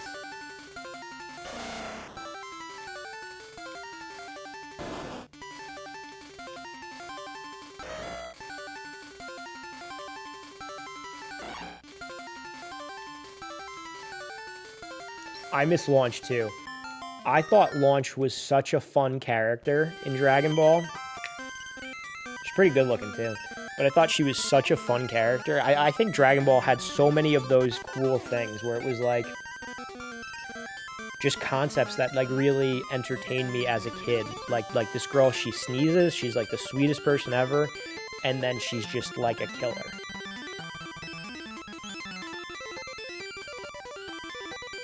And then Toriyama forgot about Launch. You got Bulma. This is the new... Is that the new Bulma? My favorite Bulma, I think, is... It's either between Dragon Ball Bulma or the Bulma from the ship going to fight Frieza, going to Namek. And you know what I'm talking about, if you know what I'm talking about. Master Roshi was so horned up. I remember watching some of those Dragon Ball episodes, and my parents were in the living room, and I was like, maybe I shouldn't have this playing with my parents around. She had the yellow out. No, King of Hades. I want you to think about that a little bit more. I want you to think about Bulma on that ship going over there. Let me just do this real quick. Hold on. Bulma on the ship on the way to Namek.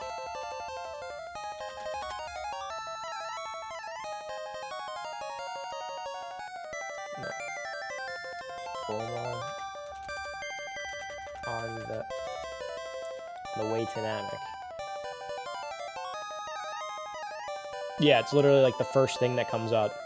Literally just Google Bulma on the way to Namek. Yeah. Yeah, now you know what I'm talking about.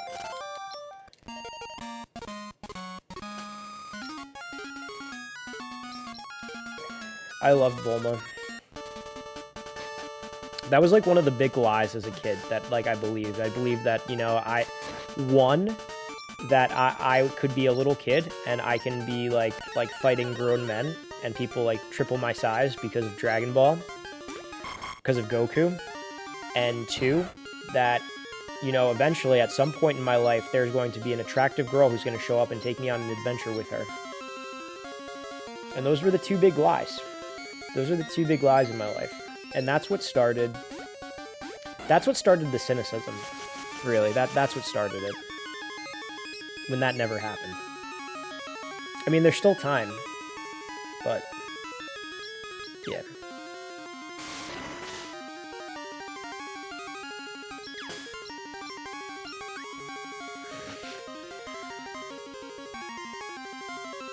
I love the Grade 8. One of the things that I like about GT, and I don't know your feelings on GT, but one of the things I like about GT is how they were able to integrate the Great Ape with Goku for Super Saiyan 4. I think this is a hot take, because I know GT is a very touchy subject with some people, but I think that that is a cooler transformation than the Super Saiyan God, or the Super Saiyan God Super Saiyan. I hate that they did Piccolo dirty at the end. I know they killed him.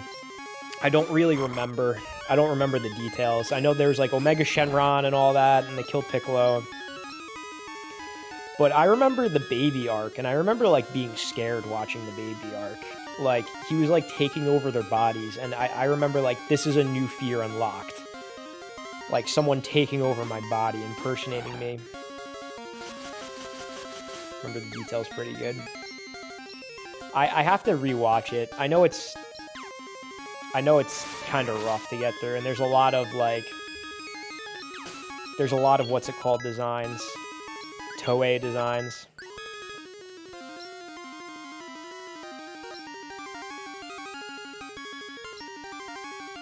Oh no, I don't know who gained the level. I don't know if it was Ampharos or if it was Dragonair. Dragonair. And to learn set.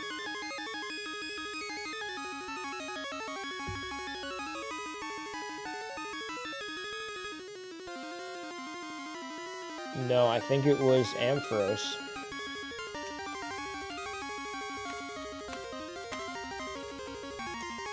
Ampharos Gen 2 learn set. Ampharos at level 57, he learned Thunder.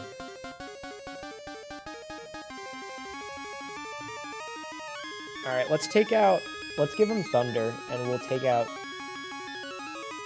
Thunder Shock. We'll keep Thunder Punch.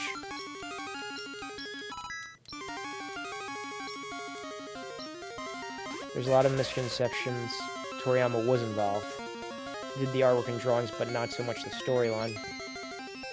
Oh, okay. Alright. I mean, I know it was kind of limited. Like, there's some designs that don't look like Toriyama designs. I don't think he designed, like, everything. Some of the art in that is really good, though. Like, the Omega Shenrons and all that.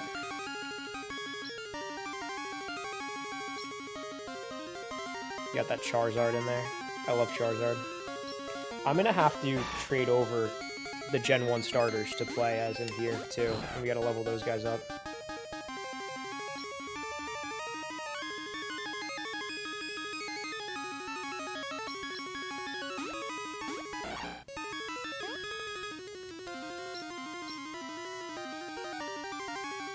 Let's use Thunder. Thank you for the cheers, King of Hades. Thank you for the bits. Cheers to you.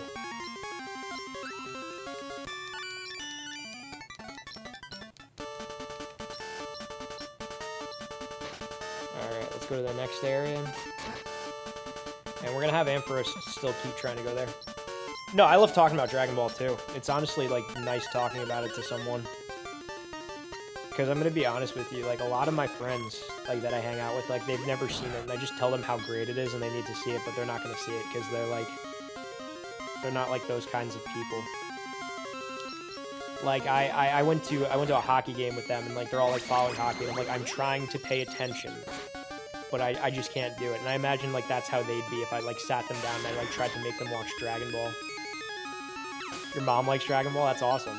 That's awesome. I couldn't get any of my parents to get into that stuff. They thought it was all Pokemon. And then they thought, like, it was all, like, very kiddie because of, like, the Pokemon anime.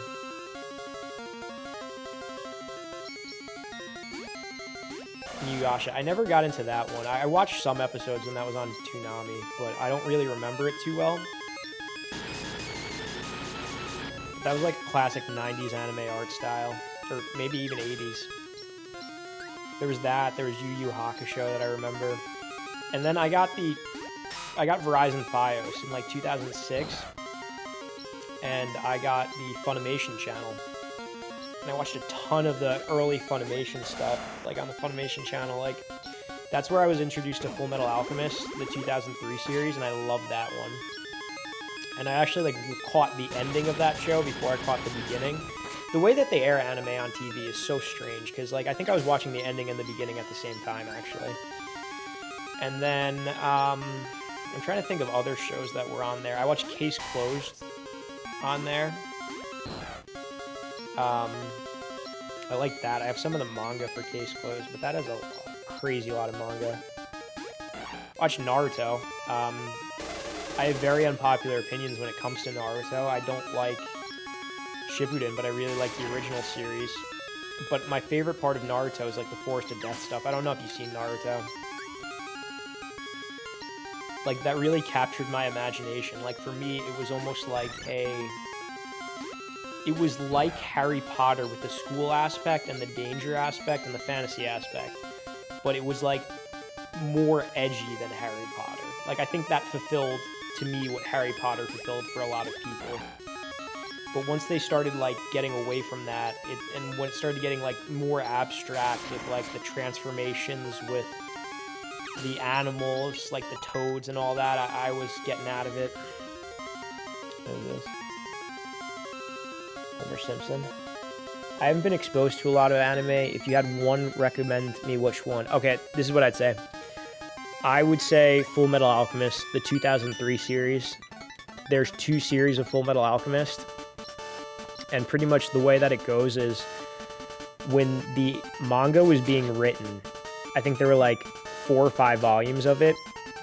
And the creator of it said to like the studio, like, you have my blessing to go and like create your own ending with where this is gonna go. Like, so they took the 4 mangas volumes and then they adapted it into their own story. And then later on, they went back and they adapted the full manga, like starting from the beginning again. So there's 2 series. That's called the Brotherhood series.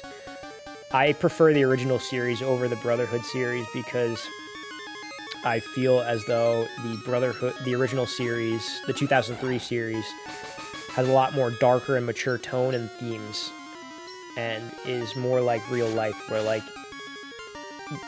things could be bittersweet rather than like always a happy ending. All right, let's get you your Wumbo. Down, little bitch. Meet Wumbo, I Wumbo, you Wumbo, he, she, me, Wumbo.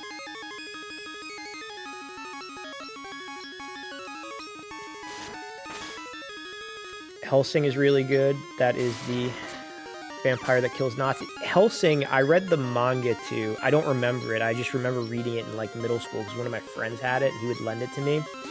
But he lent it to me in intervals where like it would be months from reading one volume that I'd read the next volume and I'd forget. Like of the manga that I had when I was reading Naruto, I would just read and reread these volumes over and over and over again, and I would watch the anime as it was airing. So like I was able to really like have the story reinforced in my mind. Because I'm going to be honest with you, as a child, I did not have the best reading comprehensions. I don't even think I do now. I have to like read things a lot, or either that or it's a focusing issue.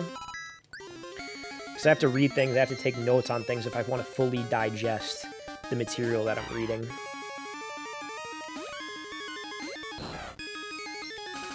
Both sound good. Think you would like both. Why does Wombo start with a little... Is that part of a meme or something? I'm going to explain that to you. So there's a song by Kendrick Lamar called Humble. And that's part of the Kendrick Lamar song.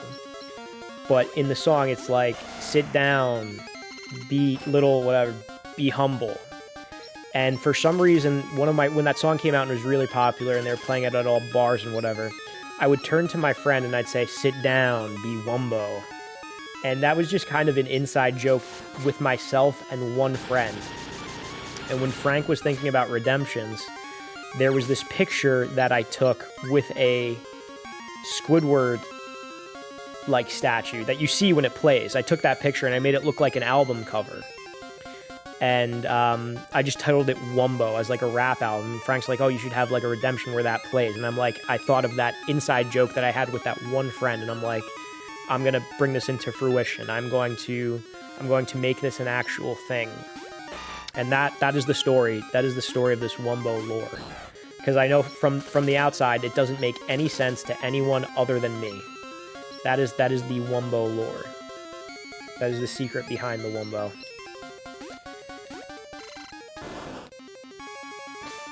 Miambo, when it came on. VHX, I didn't know you had a son. Congrats on the son. I only know about rock and guitars. I mostly like rock music.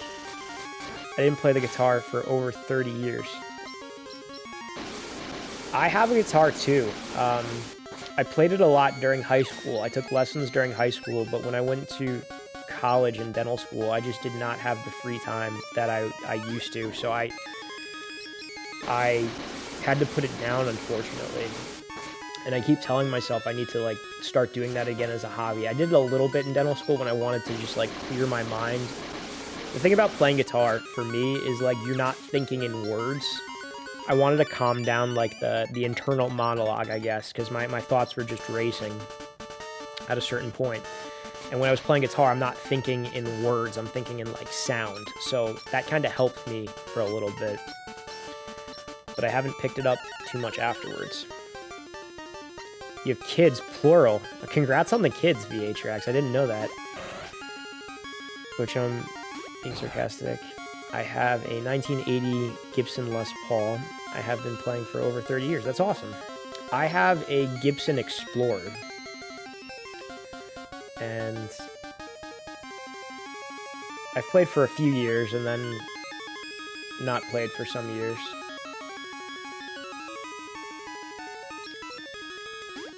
But that's good. What are some of the bands you like? I'd play the Explorer, but I don't like the weight issue. Yeah, it's a little heavy. I used to play like a lot of Led Zeppelin and like Metallica. I'm a big Metallica fan. Like Metallica is the band that got me into music.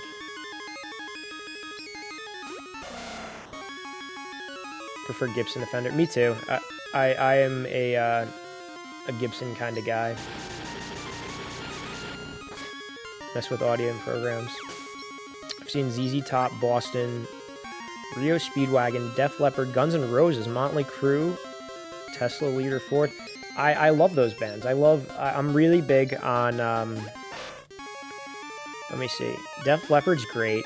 Motley Crue I love. I play a lot of Motley Crue, and I don't know if this is because of the movie Hot Tub Time Machine, but I play a lot of Poison and Motley Crue when I go skiing. Like I made like a playlist of just kind of like all that 80s hair metal, and I have a speaker. I play that a lot when I go skiing, and it's so much fun. Like that is just like good time music. Shinedown's great. Me and Nick listen to Shinedown a lot. Listen to the Sound of Madness album. Like we go through that in the summertime a lot. We're going on long car rides. We'll listen to the Sound of Madness. Avenged Sevenfold. I saw them open up for Metallica in 2017.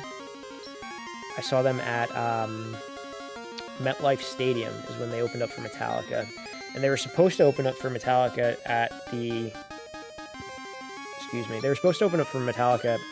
in Philadelphia, but I think someone in their band had a kid, so they didn't do that show.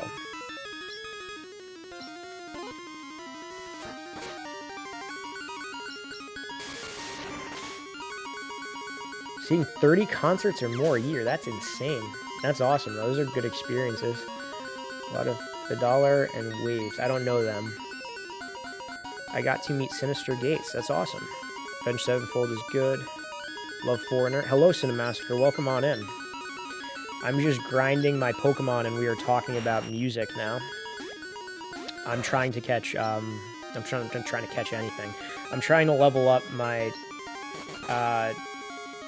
Dragonair into a Dragonite.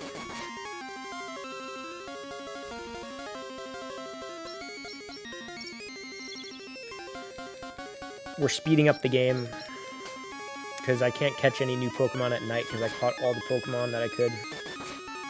Alright, let's see the link. Open this up on the side. Oh, we got Deathclonic's playlist over here. Let me see it. Green Day, Rob Zombie, okay. Dead Poet Society. Seeing things that I recognize. Gorillaz, Feel Good Inc. Green Day again, Linkin Park.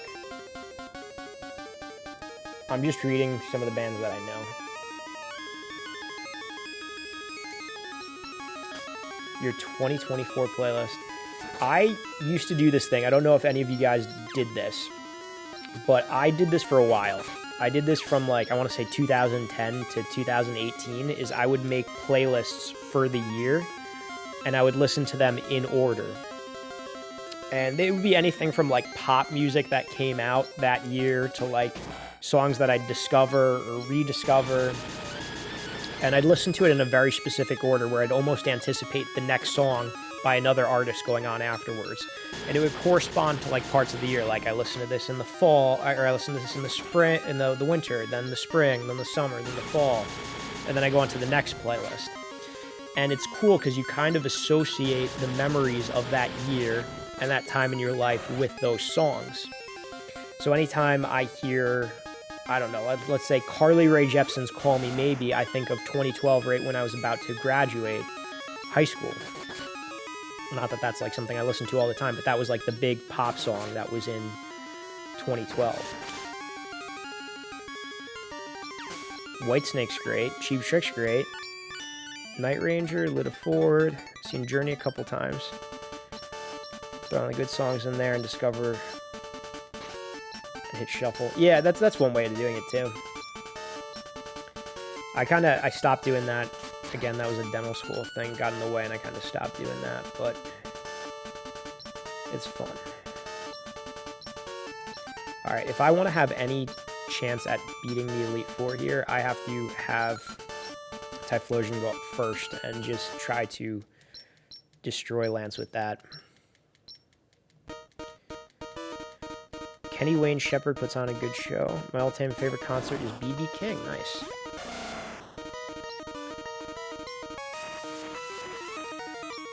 I haven't been to like an absurd amount of concerts, but I've seen Metallica like 5 or 6 times. 6 or 7 times, actually. I've seen Volbeat probably 6 or 7 times. Oh, I'm dead. Let's hope that Umbreon... No, Umbreon's dead. That's good. We're gonna die here. We're gonna die here.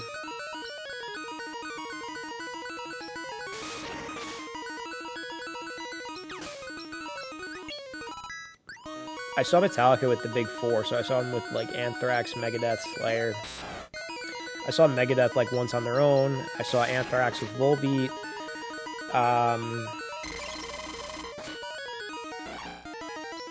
Trying to think. I saw Flo Rida twice.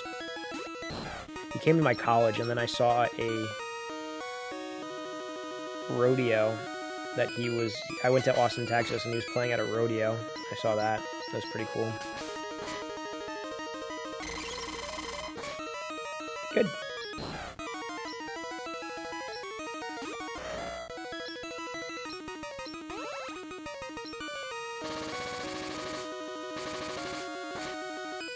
Good. Well, we lost the Elite Four. That's good. Like Enter Sandman. Love Enter Sandman. I'm a big fan of blues, 80s hair metal. I never heard of them. Most Metallica stuff sounds the same to me, but not too bad. There's like... The thing when you listen to them is... You can tell their early stuff and their later stuff by the voice of the singer, James. Because when you start out, they're very, like... Sing very high. He's like screaming a lot, and then he gets real low as time goes by. Look up Jet City Woman when you have a chance.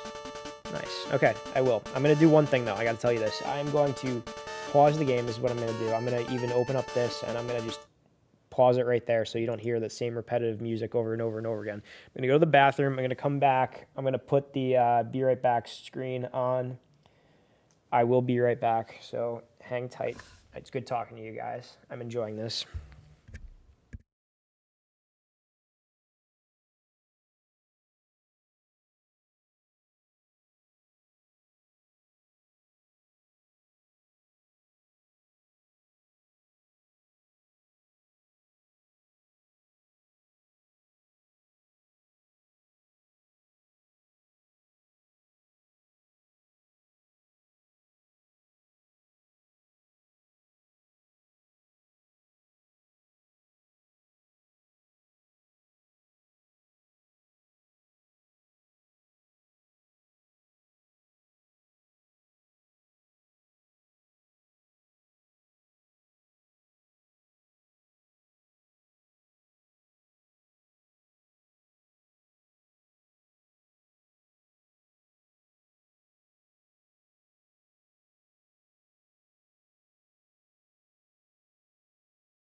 All right, I'm back.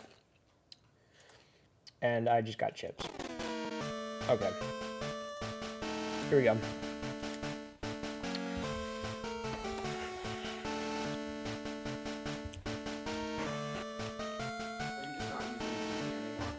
No, I'm using this because I'm playing the I can speed up the game if I play it on this. And this doesn't connect to the TV. This is the GB operator. This is what I'm using to play Pokemon Crystal. Yeah, I'm playing the boom operator. Let me speed this up though.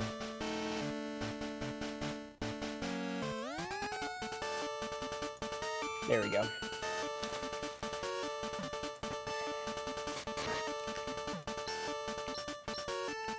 Why do people say I practice medicine or law? Shouldn't you know what you're doing if you have the degree? I think it's just like a figure of speech. I'm not too sure. Some people have asked me about that before, and I don't have a good answer for them. Because it keeps changing constantly. Yeah, that's a good answer, I guess. Can't master something that stays the same. I'm practicing it.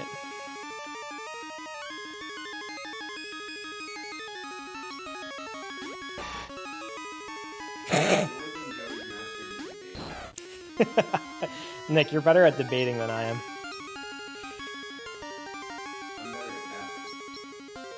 We had, what's his name? We had Saltine Cracker in here saying he was on his besting behavior.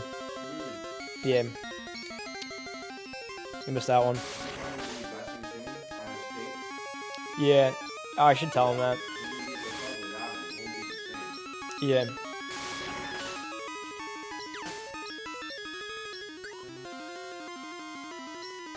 King of Hades says that he's the world's shittiest engineer. I'm sure you're great, King of Hades. Don't worry about it. Field is still evolving, then you're still practicing. Makes sense. Makes sense to me.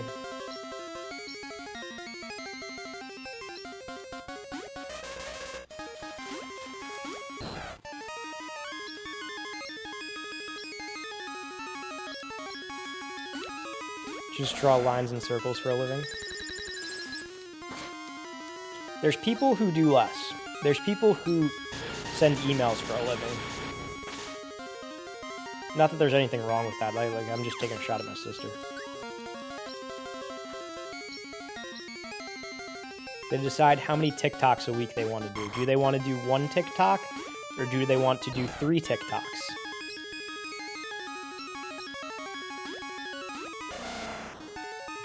There's also people who get naked on camera and wear scantily clothed outfits on Twitch. And people send them money.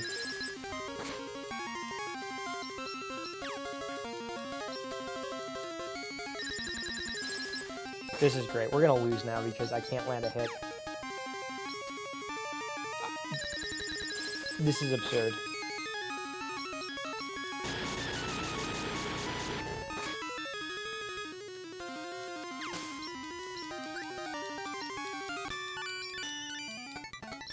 Maybe I might get that B couple.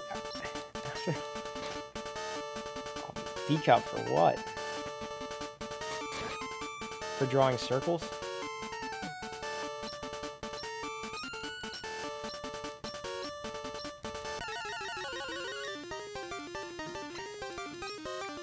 I'd never changed out my Dratini.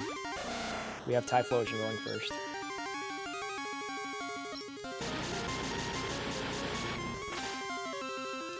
There's even people who just talk shit all day and get paid for it. Couldn't be me.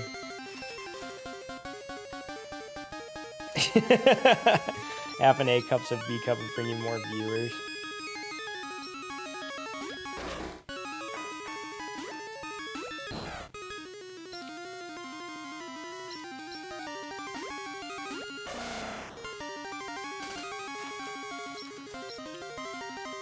I am whittled down so much already.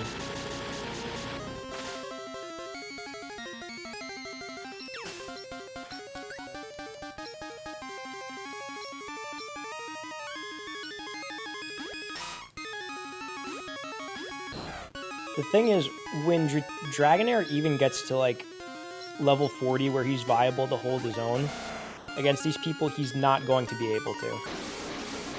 Just because his moves are crap.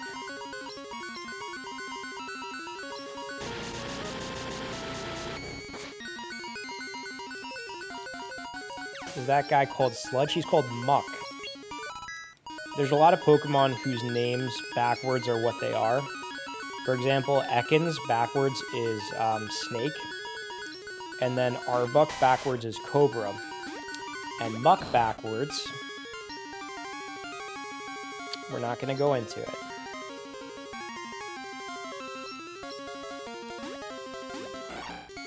That's a clip. I feel like that joke's been made so many times. I feel like it wouldn't be a clip. You think that that's good enough? All right. All right. Maybe I will clip that, or someone in the chat maybe clip that if you want to, or don't. Then it's just done one more time by me. No one's gonna yell at me. It's just, I feel like you're gonna yell at me if I don't do it.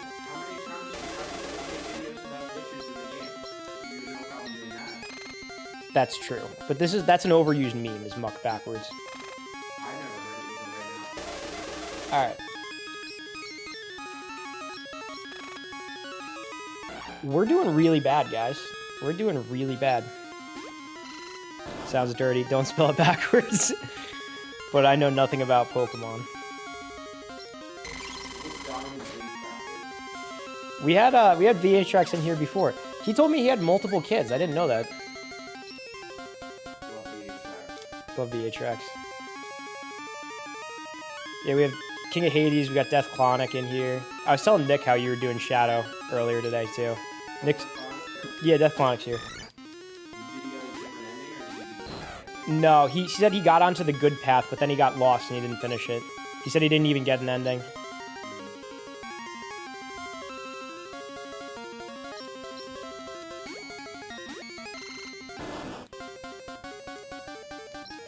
Quick Batsui. There you go. Some Adam West action.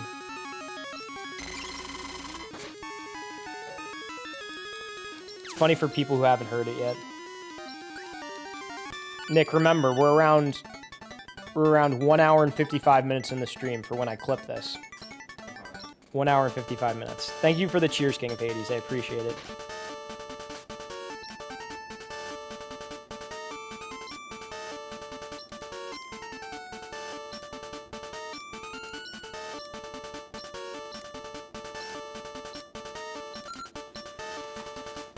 Game is a bit loud.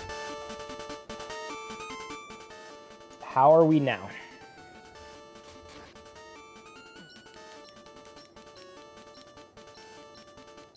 When are they going to get to the fireworks factory? When are they going to get to the fireworks factory? Excuse me. All right, so this is what I did today, guys. I got a new set of headphones. I went to Best Buy, and I talked to the guy there, because I'm going to tell you what, I've been rejecting getting a new set of headphones for a long time. I would only use, like, the Apple headphones, the wired ones, but they stopped making them some time ago. And, like, mine would always break, or I would, oh, King of Hades wants a speech. All right, here we go. I'm going to tell this story while doing the speech. Let me just pause this for a second so I can hear the music. Okay, and let's get this up. All right, King of Hades, I'm going to tell you what I did today.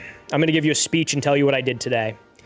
I got my first set of Apple headphones that are wireless. I got my first set of, what are they called, Nick? AirPods. I got my first set of AirPods. I don't even know what they're called, and I got them.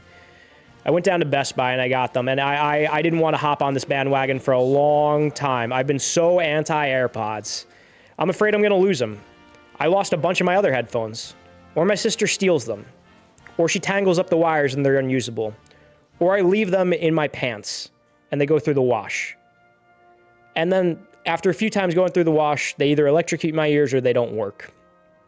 But I like to wear them, and I like to go to the gym with them on. I like to run on the treadmill and lift weights with them, and sometimes I even like to go in the sauna with them.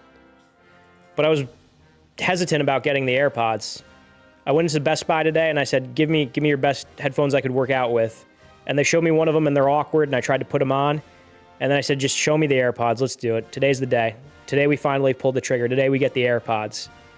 And let me tell you something. I got the AirPods, and they were noise canceling, and they canceled the noise like crazy. God bless you and God bless America. Play ball. So that's the speech. I hate how they look. Yeah, I kind of hate how they look too. Oh, let me turn the game back on because I have the game paused. Let me speed it up.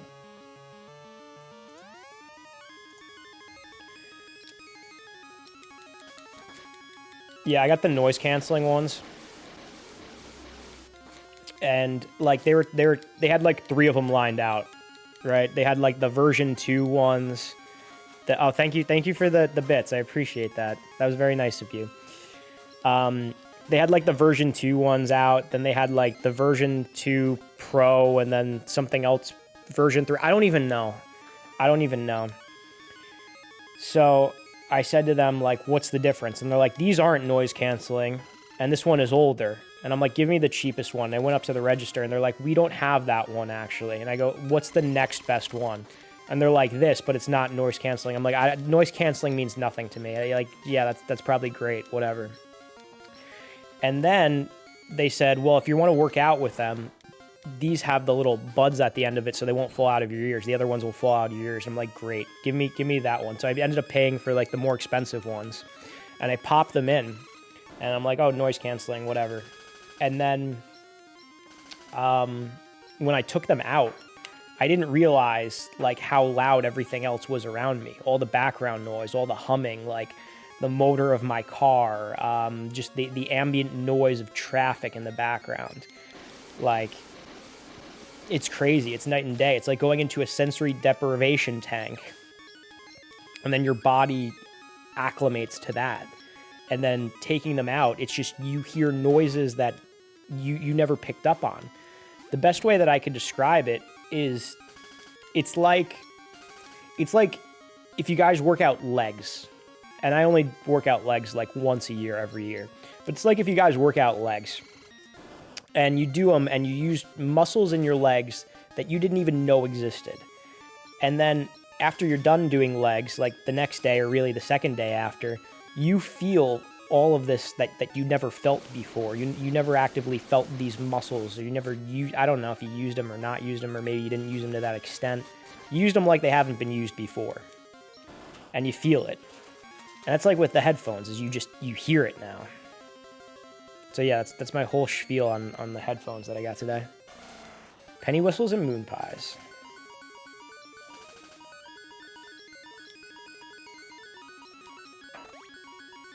We're gonna lose so bad. This is gonna be our worst run through. And it's kind of horrible because our Pokemon have leveled up since we started doing the Elite Four.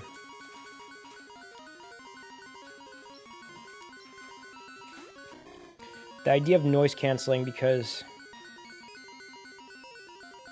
when I do a certain activity, I was going to say this. This is what I said to my brother earlier, is like noise canceling could be like painful. It could be deadly because, like, let's say, for example, like I'm at the gym and I'm working out and I have to, let one slide. And I do that and I don't think it's loud. And then like it actually is very loud. All right, how am I going to do this? What's my maybe if I just set Typhlosion first, I could just destroy this team. And we could at least make money off of it. Let's try to do that. That's how we're going to go about it. Make sure you listen to them as quiet as possible. I did that. If you put them in and you have the noise canceling, you don't even playing nothing. Like there's nothing coming out of the headphones. You still can't hear anything that's going on the outside. I mean, yeah, you could hear some things, but you can't hear anything that's really going on in the outside world. Play it off as you're deaf. Apparently, deaf people don't know farts make noise. That's funny. The worst thing, though, is like when you're expecting one to be silent and it's not silent. I don't know what's worse, that or expecting one to not smell and then it smells. Would you rather have a loud one and not smell, or one that is silent and deadly? I think that's the modern day question. That's the modern day catch-22. Just better to let it rip. Whatever it is, it is. Let it be. I have no problem doing that in my own house. It's just, I don't want to expose some people to that. I might get judged. Especially when I eat very spicy foods and it comes out smelling like motor oil. Like today. Had some hot chicken today.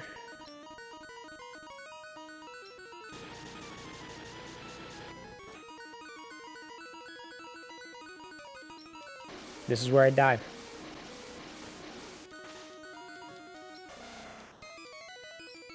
Hemlock's in here. Welcome on in. Well, you're right. Women don't fart. It's scientifically proven and true. They also don't poop. They poop out like flowers and rosebuds.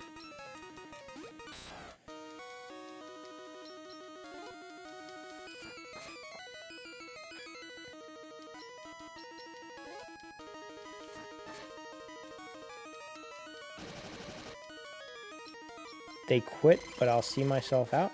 What? Oh, instead of farting, they're quitters. Women are not human. You're absolutely right. Fart rainbows, according to idiots. Is that me? I can be a little bit goofy sometimes. Oh, going to use the word queef.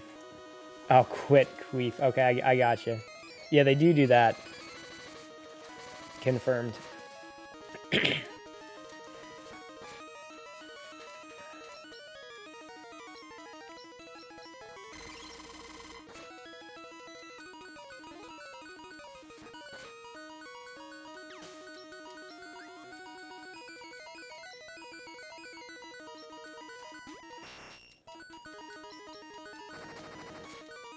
I was expected to get booted. Nah. Nightbot blocked it, but I let it be because this is the Wild West in my chats until I regret that and it gets too out of control. But for right now, it's the Wild West in my chats.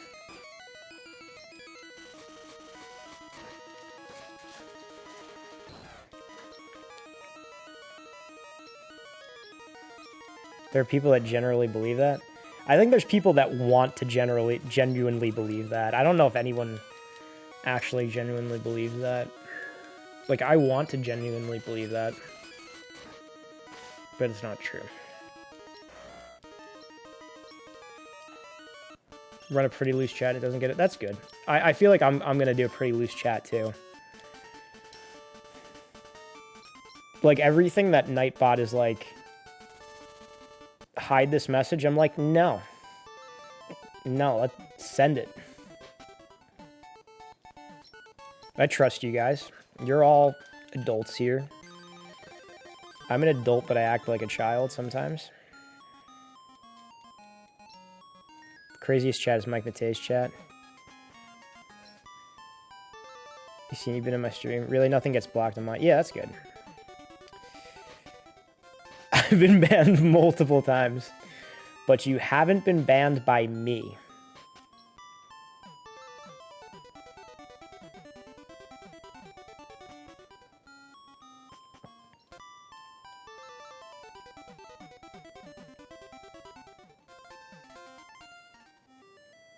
I don't think I've banned anyone. There was a couple people that I wanted to ban, but they don't hang out here anymore. I think one person I actually did ban, sending some sexual things. And I was just like, this is getting out of hand.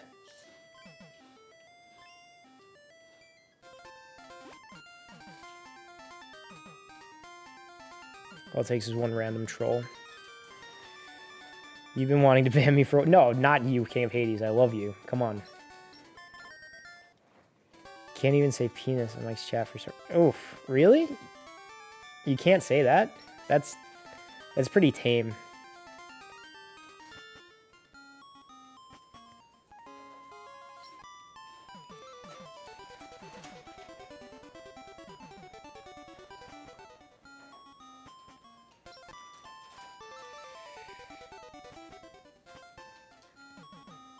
Okay, and let's go back to the Elite Four because we have to get this Dragonair evolved.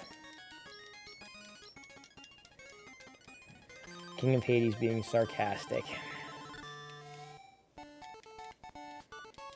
You know, despite this being a really boring stream, this is a really fun stream. Like, the game is really boring, but, like, we got a good group in here, and we're all talking, and we're all having a good time. I'm having a good time, at least. I hate the grinding ones. And this would be so painful if I had to do this, like, 1, without you guys, and 2, normal pace. That's a good way of looking at things. Life is short, never take anything seriously. Try to enjoy it as best you can.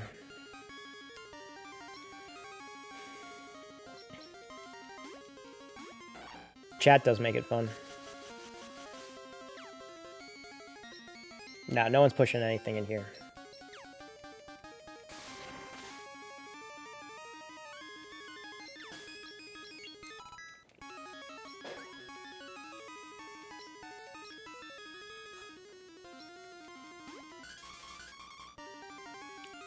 Talk about butt plugs in your chat.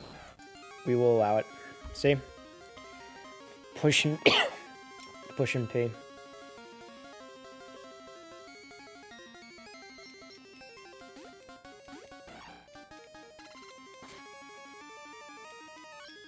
Jinx is a tank.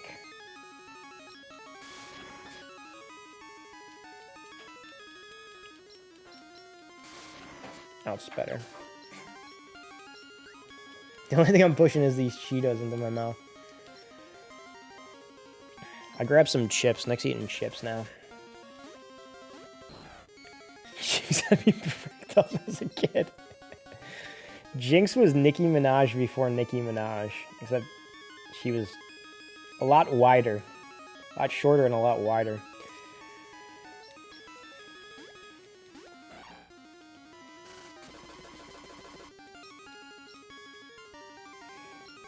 But Mike's chat is a wasteland where anything goes. That's my chat, pretty much. Kinky.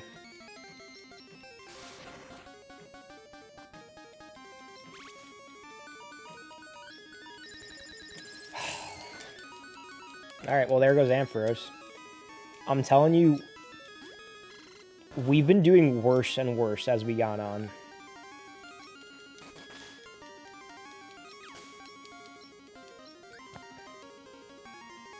How far will my cousin Joey go? Adult toys and Nightbot didn't even stop that. That's allowed.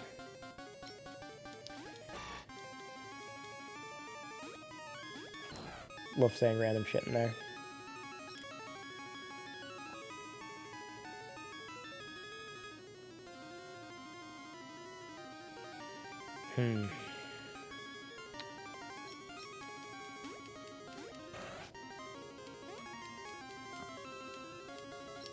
It's comedy, guys. It's just for comedy. Everything in the sake of comedy. It's jokes. Everything is just a joke.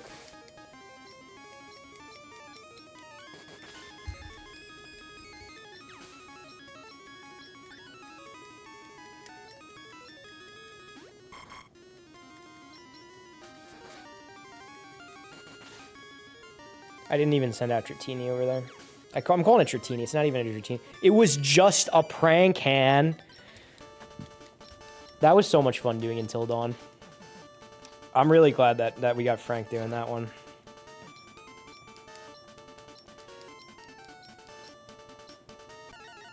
The only problem I have with this stream is more pizza. I've actually never eaten pizza on stream, but I talk about pizza a lot on stream.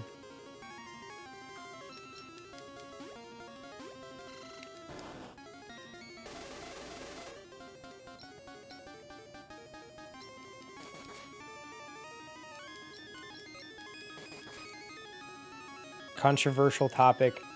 Pineapple belongs on pizza. I'm going to be honest with you. I've never had pineapple on pizza. It just doesn't feel like it would go with me. It just doesn't feel like it would flow.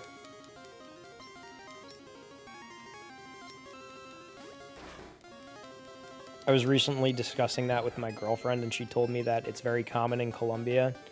And I'm just like, that's not something we do over here in these parts.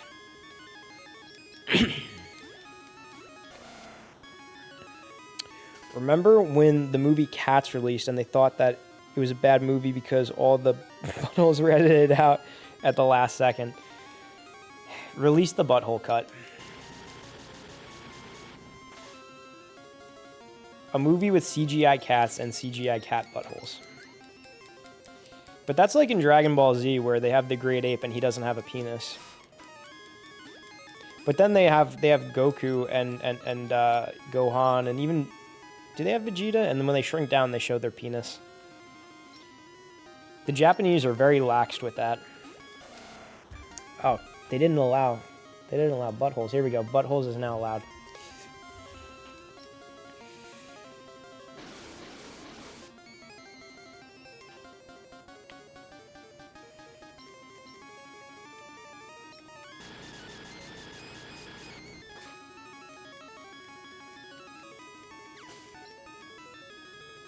Did they show it in uncut version?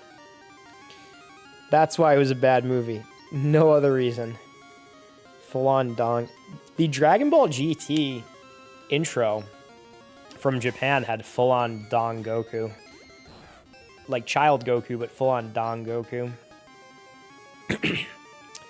And in the manga for Dragon Ball, when Yamcha sees I'm pretty sure there's Nick.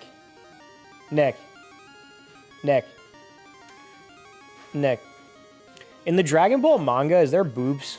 Boobs? Yeah. I don't think so. There's penis. There's Goku's penis all over the place. Yeah, but he's a kid. Yeah, I know. It's still. I think there is boobs. I'm pretty sure there's boobs. Is it Bulma? I think so, yeah. I know that there's some weird thing where you see the reflection of her boobs in Yamcha's eyes when he sees her naked, when he thinks the Dragon Balls are like on her chest and she's sleeping with them. Remember that? I vaguely do. But I want to say that there's boobs somewhere in the manga. I think you're right. I don't want to search that on my work computer. No, I wouldn't want to search that on my working computer either. Japan is weird like that for some reason. Stop putting your poor brother on who has to work. Nick, am I interrupting you? Is that too much, or is it? No, it's always good to talk about Dragon Ball boobs, right? Yeah. Yeah. There's never a bad time to talk about Dragon Ball boobs.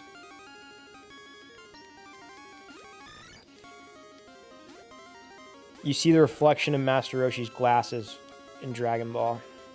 Dragon Ball boobs for life. Dragon boob gang.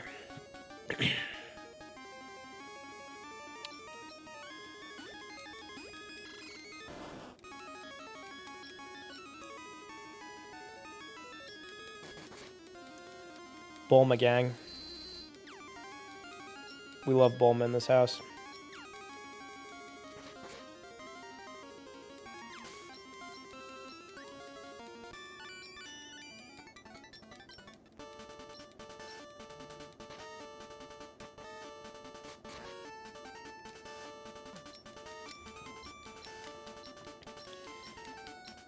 My washing machine looks like Android 18 or Bulma. I would bang the shit out of it. Your washing machine. Oh, man. I can't blame you. Alright, here we go. Give me your list of Dragon Ball waifus. This is where we're getting to in this stream here. We're ranking Bulma as number 1 for me. I think we'll put Marin up there too. Android 18's pretty good. Talking about genitalia or Japanese lax about titties and exposing them. I think they're lax about genitalia. They have like Goku's penis all over Dragon Ball. King of Hades, Android 18. He's an Android 18 guy. I'm a Bulma guy. I was never too big on Chi-Chi. There's a lot of good fan animation of Chi-Chi though floating around the internet. There's got a good fan animation of Bulma fused with Chi-Chi floating around the internet. Chi-Chi's just a little too... She's a little bit too naggy for me. I think Bulma has like the great personality of being flirty and being smart and good looking. Android 18 is too much of an android for me. She's a little bit robotic. Chi-Chi Mom Mom.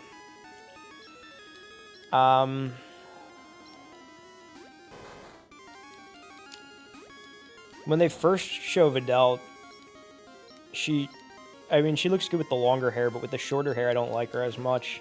So she wouldn't be in there for me.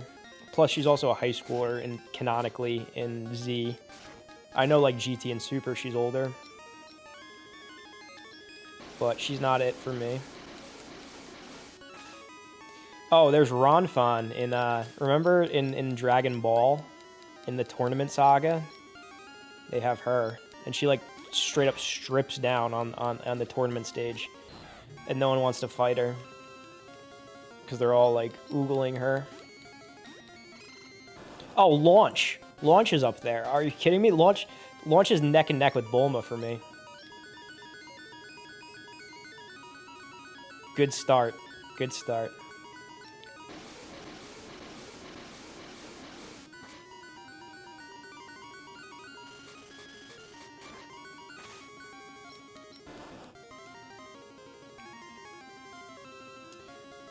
Blue hair Launch. Blue hair. I guess I'm finding out that I am putting the blue-haired girls up here. And that was something that I told myself. I said I never would date a girl with crazy colored hair again, and I'm putting up all the blue-haired girls in my my Dragon Ball waifu list. I can't wait to run for political office one day and they pull up these videos. I think that's great. I think it's going to do great for me.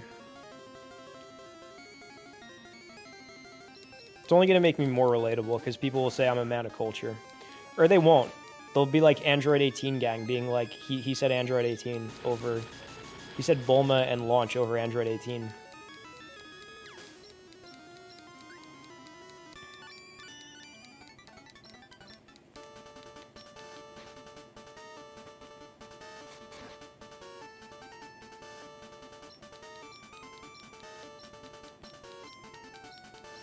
Why not both? Why not both? Because this is my stream and we have to choose what's best.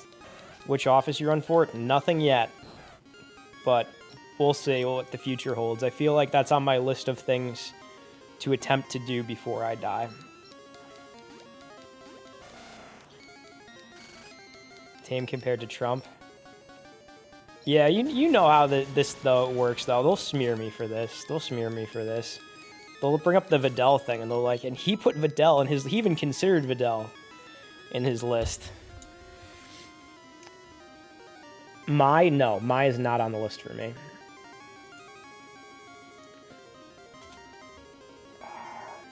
What was I looking up? I got, Dragonair Gen 2 Learn Set. Because I think Dragonair's going to learn to move now. Agility. I'm not going to teach it agility.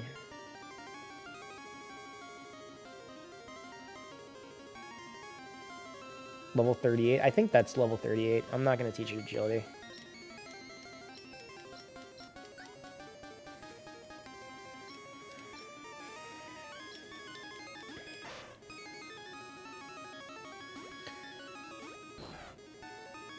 You should play Sims and run for mayor.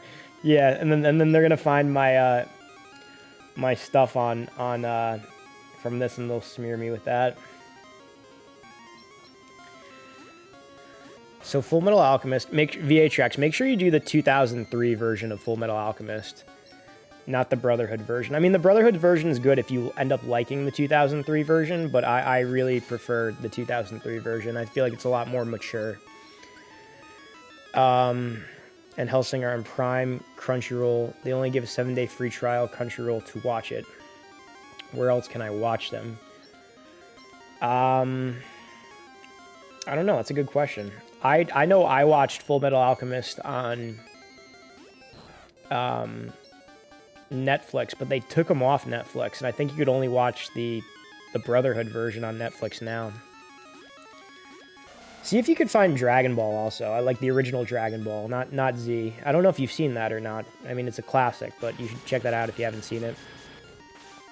Whole companion circle around the fact that you beat SimCity. 2003 noted. I've only seen the Brotherhood version. I prefer 2003 because I'm going to tell you this is the big difference between Brotherhood and 2003. They start off kind of the same.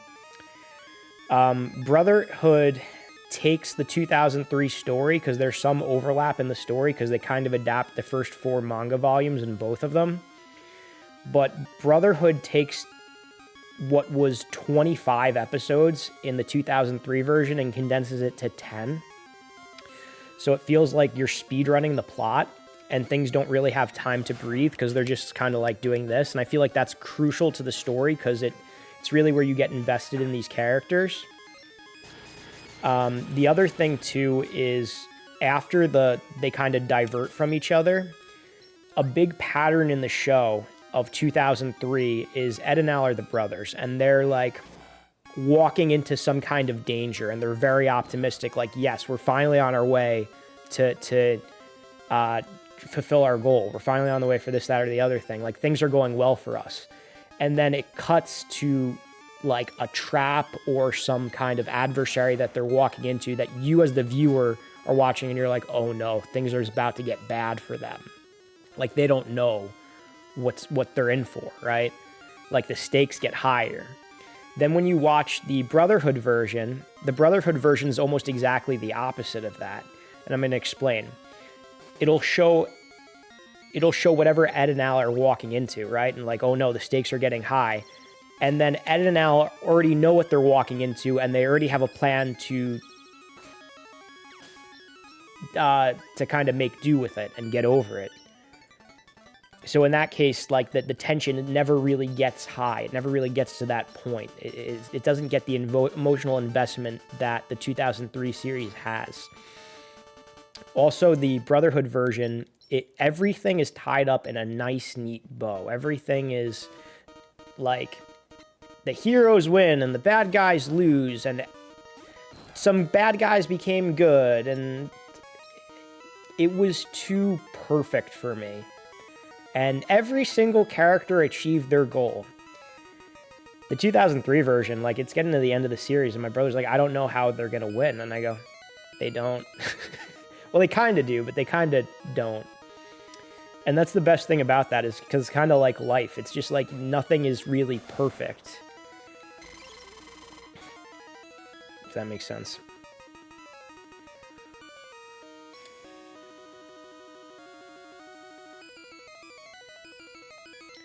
Once Crunchyroll is no longer affiliated with Funimation, the price is going to go up. Dragon Ball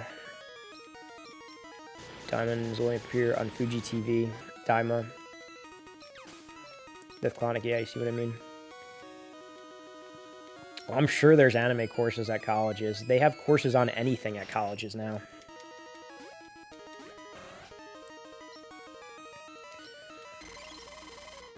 You feel like you need to enroll. I will discuss anime with you on here. I'm not going to pretend I'm some master, but I will discuss Dragon Ball and Full Metal Alchemist and a little bit of Naruto, I guess, with you on here. The big ones. I know we're all having fun, but do you need your beauty sleep? No, I'm not a beautiful person. No, I'm kidding. I work late tomorrow, so I'm going to stay up a little bit longer.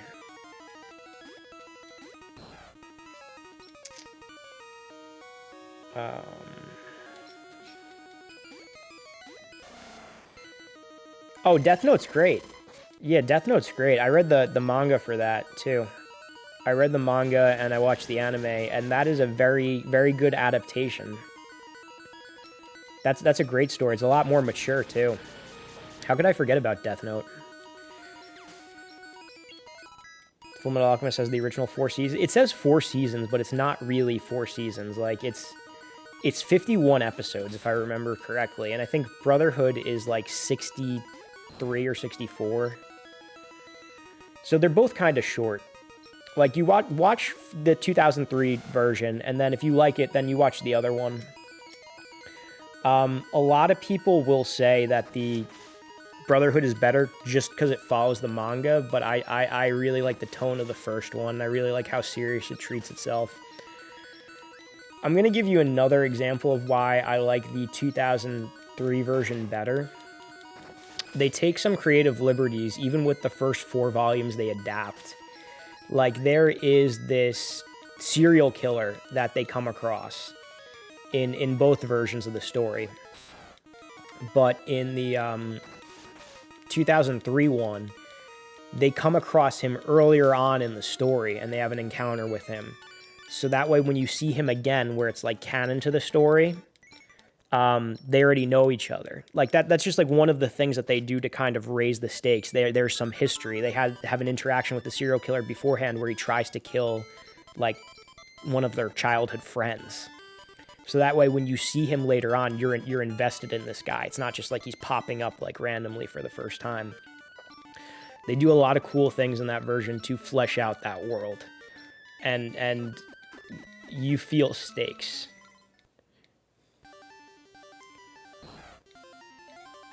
Able to find season 1 and currently downloading. Wish there was a new Death Note. That was something else. Death Note is one of those things that you can have other people find the Death Note and other Death Note stories. Did you see the horrible Netflix adaptation of Death Note? Because that was something.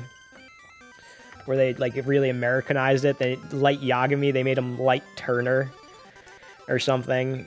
They nerfed Misa. It was bad. It was trash. They race swapped L. They put a bunch of 80s music, which I like 80s music, but they put that in there. They just really changed it up so much. Did they kill L in that, or did they not kill? I can't remember. It was really bad. It was really bad. It was not true to the original. I think there are Japanese live-action Death Notes that are pretty solid, but they changed the story too. I think midway through, they don't adapt any of the Nier or N stuff. They kind of just end it with L, which, I mean, I kind of understand it, but I wish they just followed it better. Playing a crazy high-stakes chess game. Yeah, they were. I like the internal monologues in that and the music. We are no closer to getting this Dragonair to evolve.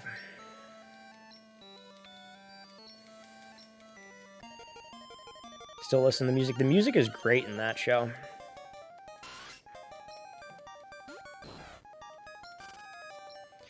The other thing that I like about that story too is it's very concise. Like, I think that there's only 30-something episodes of Death Note. I mean, they're a packed 30-something episodes because it's very plot heavy. It's very dialogue heavy. That's one that I definitely want to rewatch again.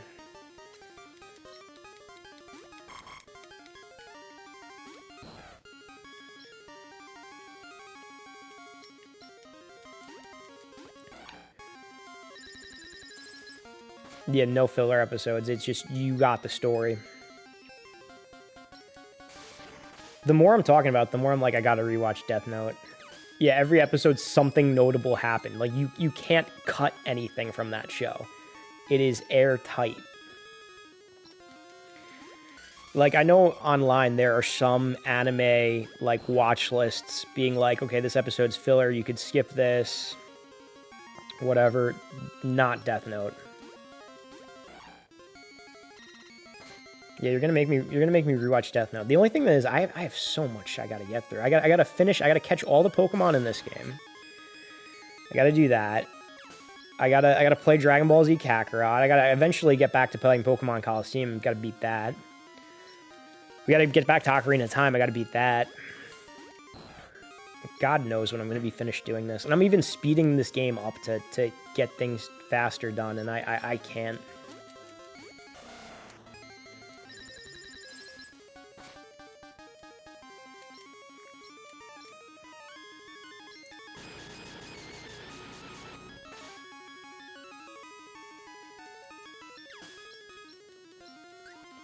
I could probably get through Death Note quick.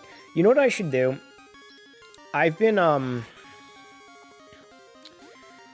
go on the treadmill at the gym sometimes for like 30 minutes, and I try to run like a 5K in 30 minutes. I set it to speed like 6. I might be a little bit more than 30 minutes doing it that way. And who's out now? Okay. And that would be perfect for like watching an episode of anime on there.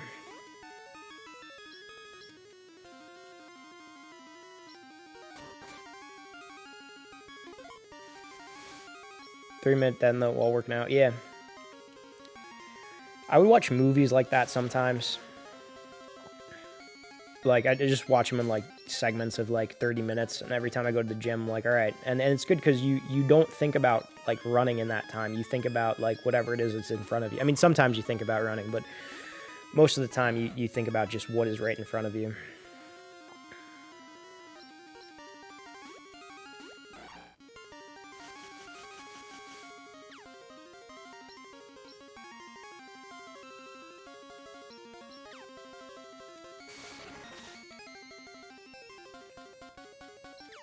Sometimes I would watch Goku power, like when I was like really struggling, I'd watch Goku doing like Super Saiyan 3.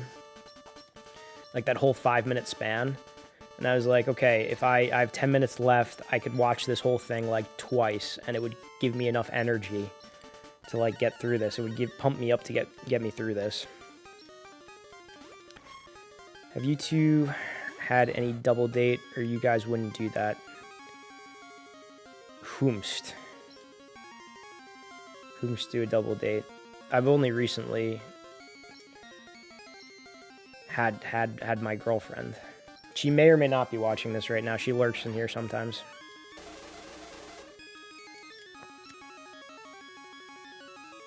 I send her the link, and when I don't send her the link, I tell her I stream. She's like, why did you not send me the link? And I'm like, all right, I'll send you the link next time. Do you ever watch Goku training with extra weights attached? I've seen Goku train with the extra weights attached. I've thought about training myself with the extra weights attached. Like in early Dragon Ball, they make him run with the turtle shells. Would that make her a mod? No, because I'm going to be honest with you, she says that sometimes, like, unless I'm, like, talking... When I talk fast, she can't understand me. She's still learning English. So she probably can't understand what I'm saying in these... Maybe she can. She's gotten a lot better, like, over the past 3 months that I've dated her. But there, like, I'm going to give you an example. I sent her a meme that was, like, me and the bad bitch I pulled, and I was like, this is us. And she's like, are you calling me a bad bitch? And I'm like, no, it's a saying. I'm not calling you, like a bitch or, like, bad. I'm saying, like, that means that you're, like, a hot girl that I pulled. And she's like, oh, thank goodness you explained that to me. I didn't know. For those of you who don't know, she's from Colombia, and she just started learning Spanish in September. Yeah, exactly, VA-Trax, you got it.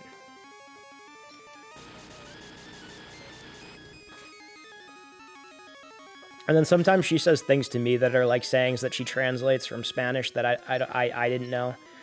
Like, one time she was at the train station and she was all alone. And she's like, I'm alone like a mushroom. And I'm like, I've never heard that in my life. And she goes, that's slang. And I go, I've never heard that in my life, but okay. And now sometimes I'll say that to her, like when I'm alone. I'm like, I'm alone, you know, like a mushroom. Yeah, I got to explain the slang to her. But it's fun, something to talk about. It keeps the conversation going.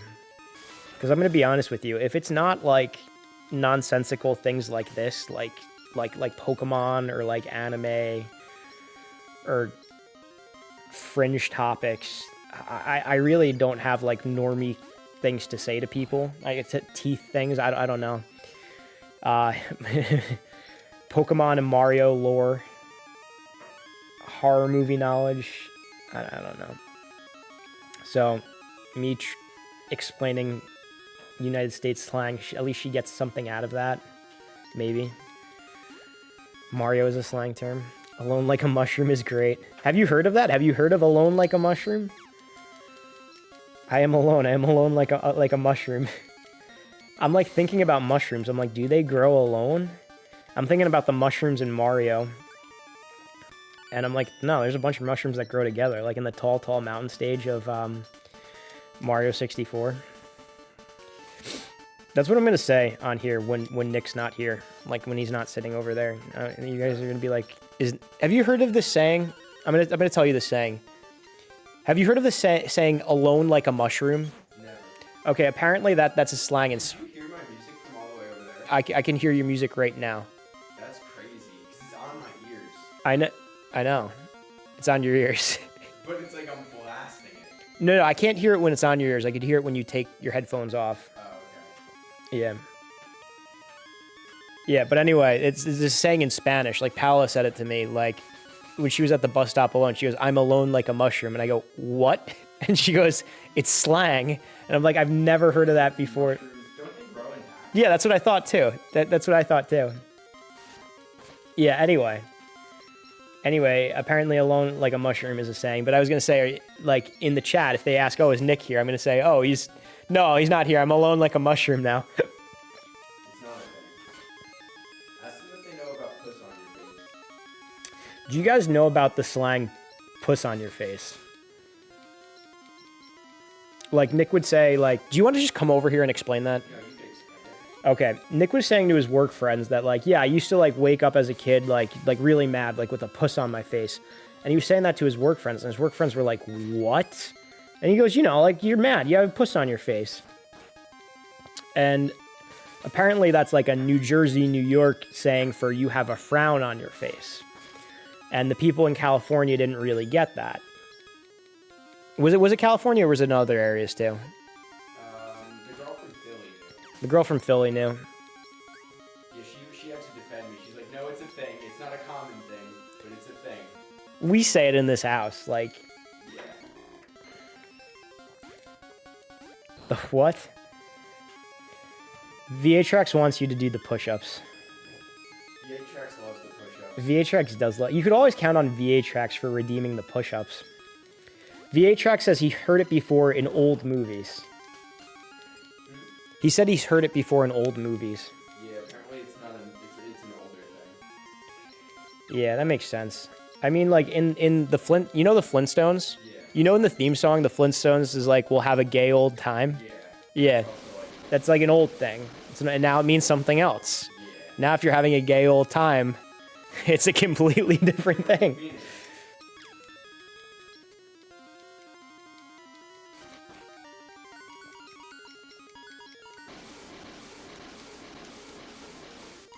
Barney and Fred were sus.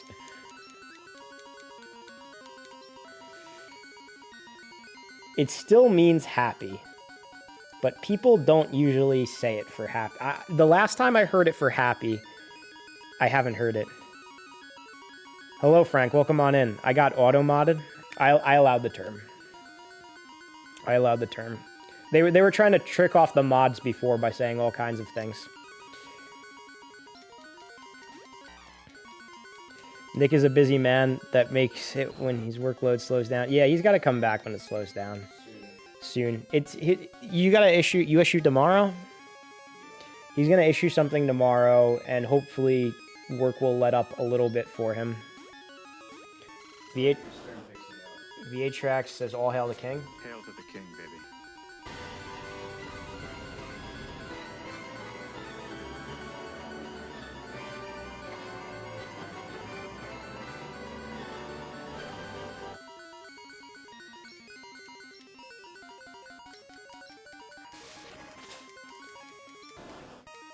You can say penis here, not in Mike Matei's chat. You can say penis here, and not in Mike Matei's chat.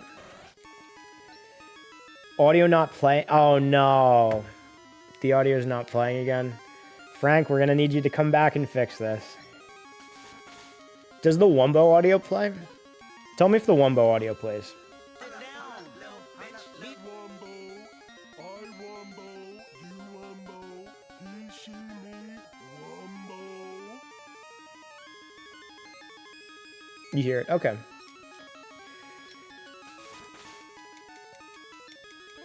I don't know why. See, I'm not even thinking. I sent my Umbreon out to fight the fighting types, and now he's gonna get his butt handed to him. Very low. Only hearing my mic. Oh, that's because I lowered my desktop audio because the game was playing low. I think it's just because of the way that I'm playing this game now. You can say penis in Mike Matei's chat now? Okay, so now we are both bastions of free speech now.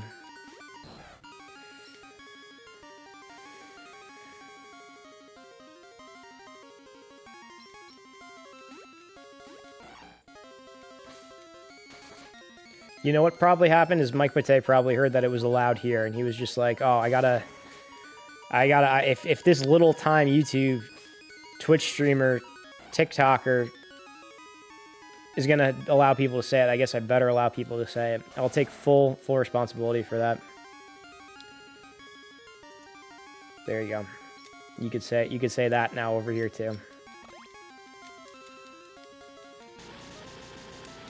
We have a lot of references to muck in the chat.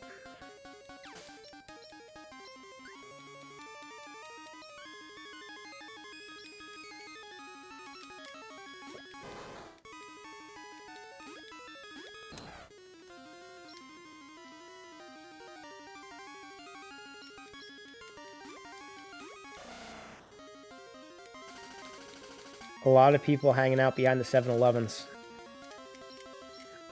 A lot of people hanging out doing muck things behind the 7-Elevens.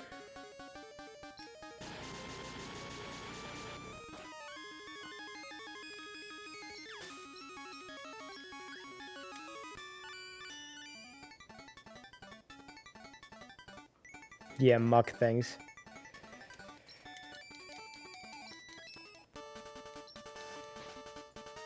He's quieted down a lot on profanity. I try not to curse, but like sometimes I read out you guys' comments and I'm like, all right, I'm just gonna say it. Sometimes I try to censor myself.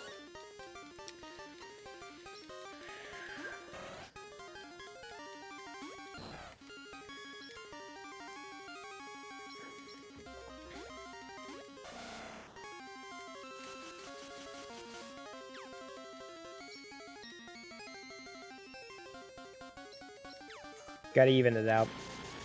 It depends on my mood, and you know what? When tonight got into like the, what you're seeing on screen is visually boring, so we gotta spice it up. Tonight is the swearing stream.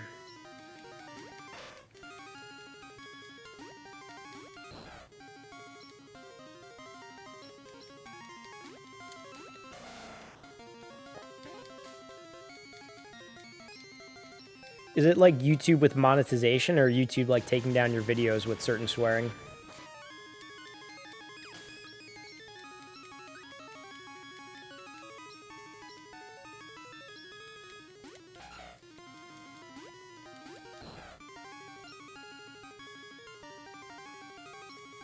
Monetization. Well, I'm not making money on YouTube anyway. But a lot of my shorts are doing pretty good on YouTube. Death Clonic, are you monetized on YouTube? Oh, you're not monetized yet. I'm not monetized yet either. I want to make it there. I need to figure out a way to do it. I actually have more followers on YouTube than I do on Twitch now. And I've just been putting out my shorts and my streams.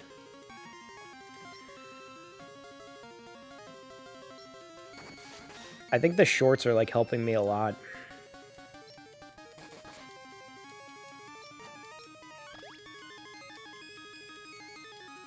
We'll get there eventually. Yep, we gotta work together. We'll get there as a team. I'll like your videos, you like my videos. You guys keep the chat engaging. Keep me having things to say rather than just like commentating the random things that come to my head.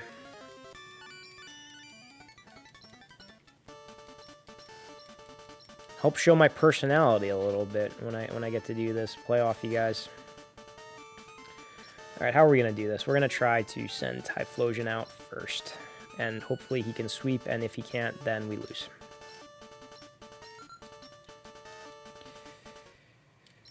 Shorts are for advertising.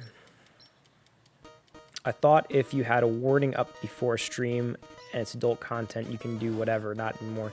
You can't get naked. I'll tell you that. You can't get naked.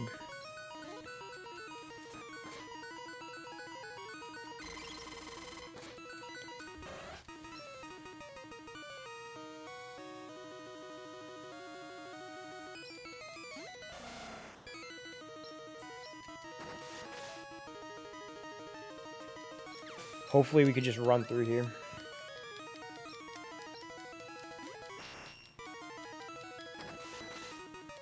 I was alone on stream for a few hours and started talking about falling into a vat of chili at Wendy's. Ah, yes, the Wendy's chili. I haven't had Wendy's in a while. I think the last time I had Wendy's was actually on stream when we had it door-dashed over here. And we were doing, I had Anthony on with me, and we were doing Pokemon, what was it, Pokemon Legends Arceus. I gotta have him back to do it. He's been asking to come back, and I was like, I haven't been feeling it, or I'd have work the next day early. And he likes to do things at night, because he is off a lot of days. What if profanity if you had that warning on? I don't know, maybe. I don't know if I have the warning on. I think I took the warning off because I like wanted to appeal to all audiences. Because most of the time it is very tame here.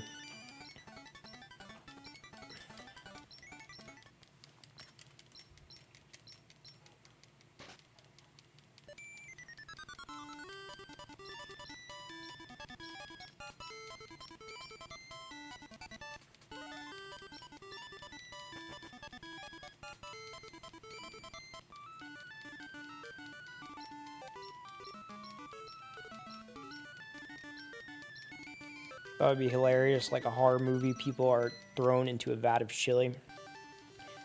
Speaking of horror movies with people in vats of things, have you seen Halloween 2, the original Halloween 2, where they're in the hospital and there's like a hot tub and like Michael Myers drowns someone, turns up the heat and like drowns someone in the hot tub?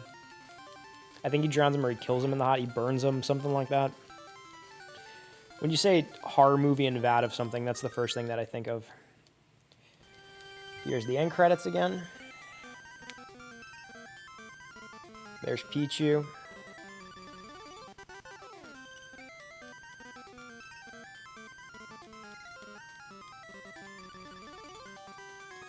We gotta get these baby Pokemon. Let's smooch them. I watched Halloween 1 last Halloween. Halloween 1 is the best one. Halloween 1 is a classic. And then as far as the sequels go, I like Halloween 2. I like the 2018 Halloween, even though, like, it doesn't follow the same timeline as Halloween 2. Because Halloween 2, Laurie Strode is revealed to be Michael Myers' younger sister. And in the new timeline, the 2018 timeline, she's not his younger sister. Saw all of them in 2012. I like all of them. I even like the bad ones, like the Thorn trilogy ones where he has that thorn tattoo on his arm.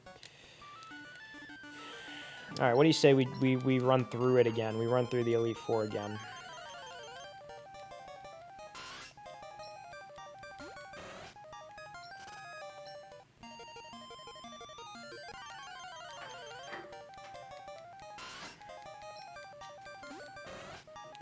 They're like Rob Zombie ones, but apparently I'm the only one.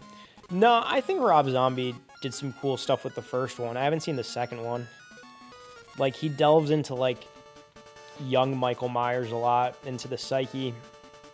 The big criticism that gets, though, is, like, once you do all of that, then it kind of takes away some of, like, the mystique of Michael Myers' killings and his evil. The evil. The dog's right next to me. He's laying down. You can't see him, but he's there. I haven't seen the Rob Zombie ones in a while. I just thought it was really weird because they gun him down in a pool at the end of the first one, where in the original classic they gun him down off the balcony. And it makes sense when he gets away, but he doesn't get away, I think, at the end of the first Rob Zombie one.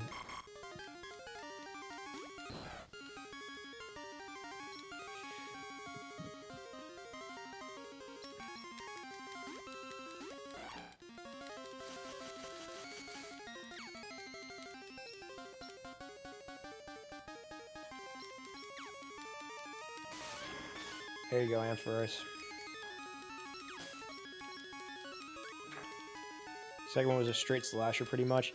There was something going on. Everyone was talking about like he has visions of the white horse, and people were like getting on him for putting his wife in the movie. I think they made his wife Michael Myers' mom. Or maybe I'm wrong with that. Maybe it wasn't his wife. I don't know. They have scenes of her like stripping in the first one. They make her like really trashy. Like when in the original one, they were just like a normal family, and then that crazy thing happened. Like he kind of explained it a little bit more. Rob Zombie puts his wife in all the movies. Didn't he like do a Monsters movie where he put his wife as like the main lead, the female lead of the Monsters too? I didn't see it. I'm gonna be honest with you. The only Rob Zombie movies that I think I saw was his original his first Halloween movie. He did do the Monsters. I was always more of an Addams Family guy over the Munsters.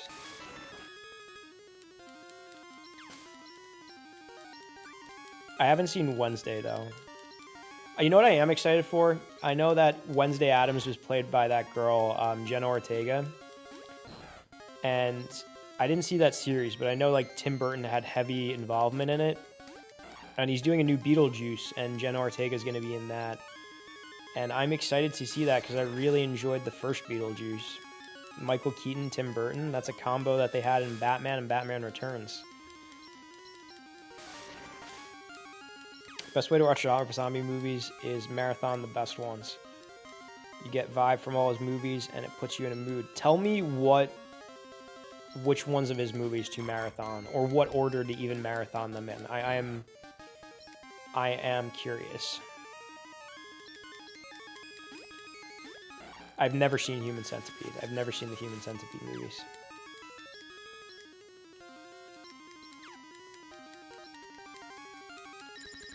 House of 1,000 Corpses. Okay, I've heard of that one. I've never seen it, but I've heard of that one. Devil's Rejects. Heard of that one too, never seen that. Halloween 1 and 2.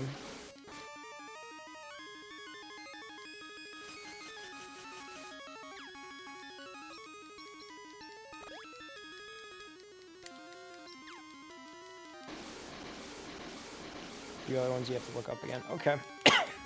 Yeah, I've definitely heard of those first two. I haven't seen that. And it's been a while since I watched his Halloween movie, so I definitely check that out again.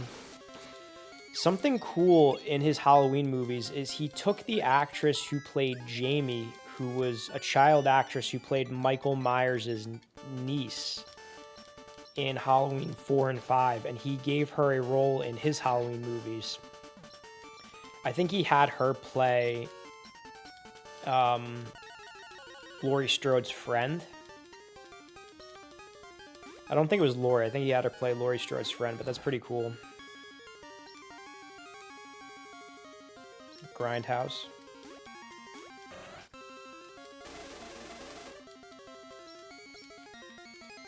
I gotta sit down and have a nice movie marathon.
After that, go to his YouTube and watch the music videos.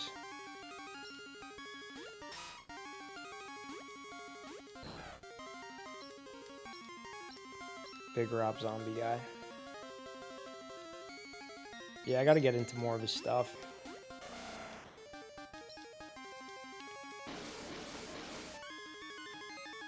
I like watching movies for directors, I think the best.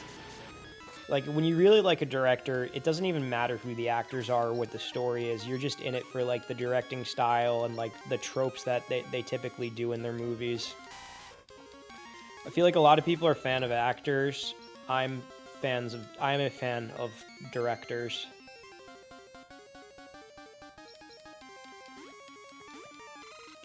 I like Tarantino, I like Zack Snyder, I like Tim Burton, I like... Matthew Vaughn is really good.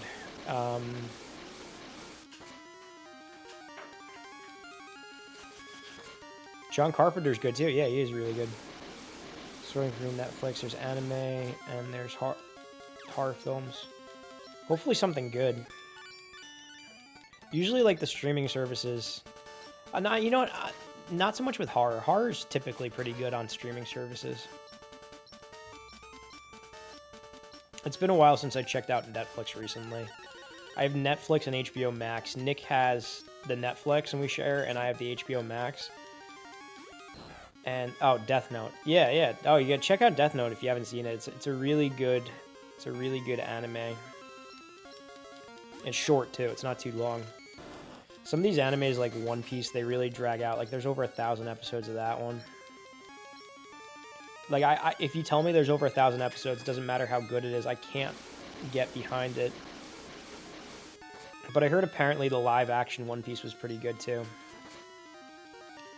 I heard that the live-action Cowboy Bebop was really bad, but I never watched Cowboy Bebop. Have you seen the horror film? The horror film? I've seen several horror films. I didn't know if there's a movie called The Horror Film that you're referring to. Still waiting for One Piece to finish any day now. It's never going to finish. They're going to be milking One Piece till the day I die.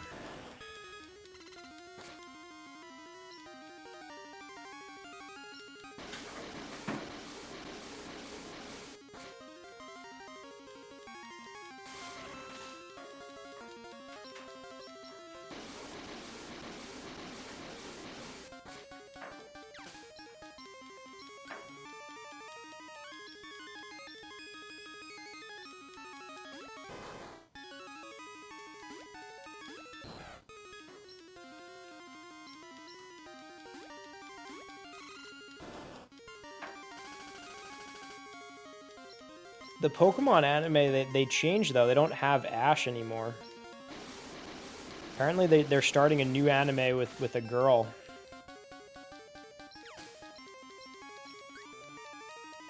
Death Note horror one. Apparently, Death Note is a horror film also. Oh, there's a live-action Death Note on Netflix. It's not good. It's not good. It's a very loose adaptation of the source material. I wouldn't recommend watching it.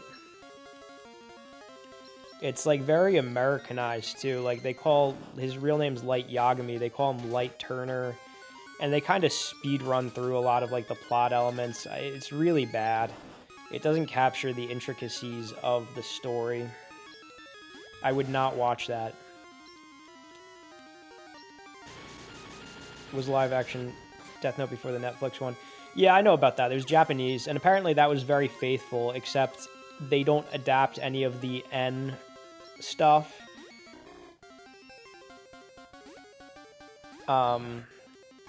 Like they rather than having L die, they change it and they have Light die, and they have L win. Spoilers for Death Note.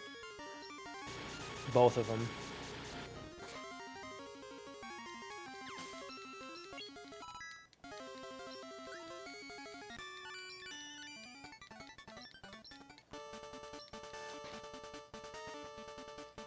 The American version has no genitalia or chest exposures, do it? No, it does not.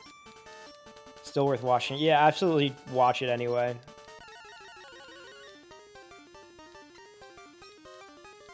It's about the journey, not the destination. It's about the mind games.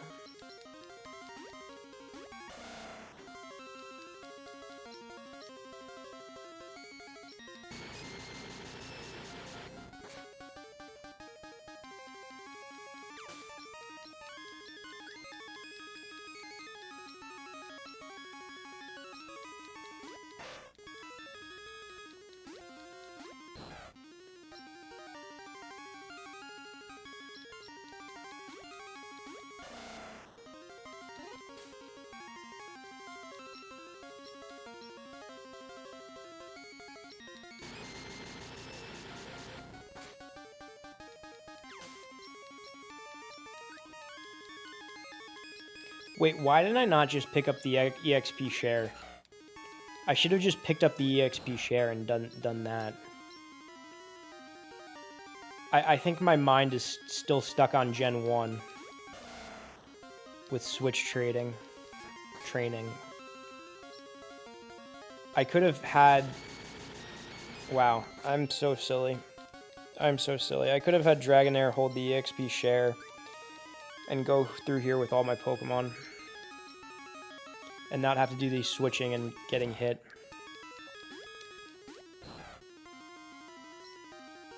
I feel like I need to write... You should write a Death Note spinoff. I mean, it is a world that is ripe for it. Because no one else is. You should do it. You should do it. Either that or make it into a game. Make your own...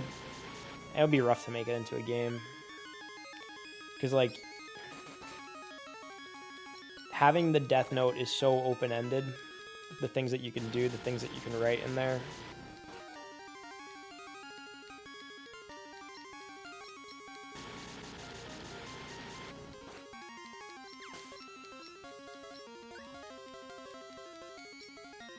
Making it into game would be massive. Yeah, that would be a really big challenge.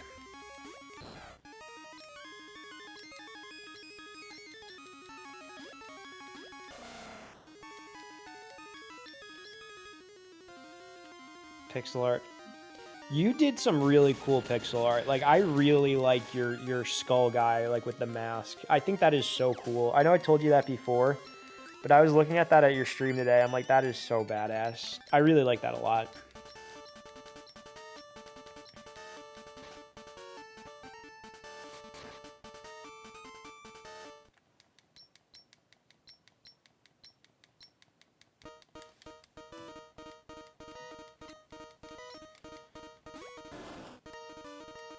Made a new one for alerts. Nice. Yeah, you're really good with the art. And then you got the Golden APOC. The special edition rare Golden APOC.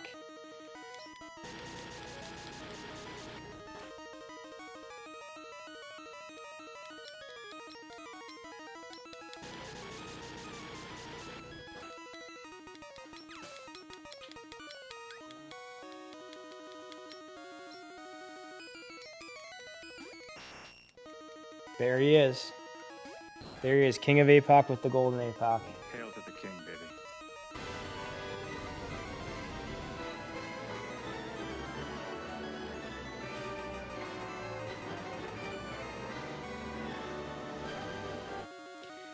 I really like the updated version that we have of this because I can, like, you can, when it flashes that, you still see me there. I'm not, like, completely eclipsed by Frank. It's almost like we're all here together. I want to make more for the avatar to do different emotions. You got to do that. That is so cool. It's beautiful art, too. You did a really good job with that.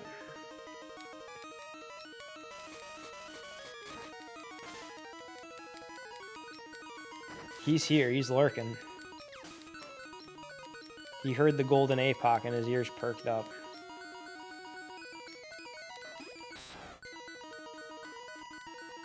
And redeems, have viewers change it. That would be really cool if you did that. It's very creative.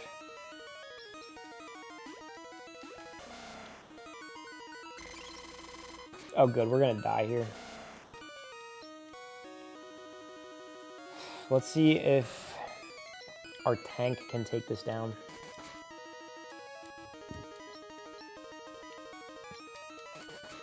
Maybe we'll keep having these Dragonites flinch.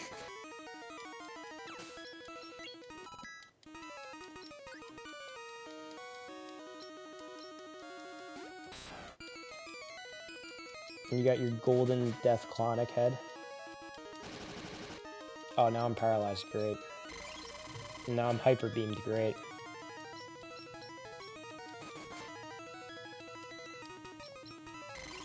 Oh, good. I'm hyper beamed again. Excellent.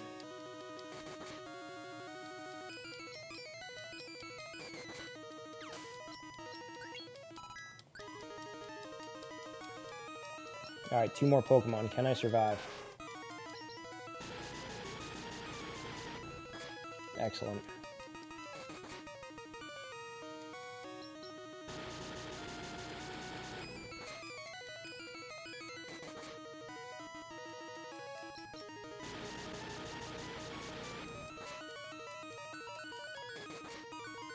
How many night ones you need?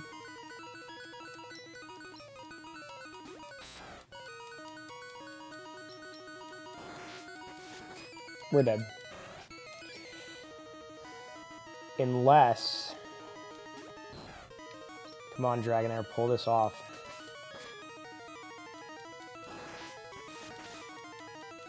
Nope.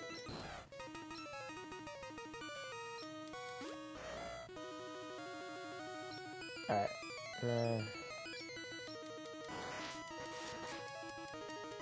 We lost. Good. Alright. I'm gonna be heading off soon, but let's try this.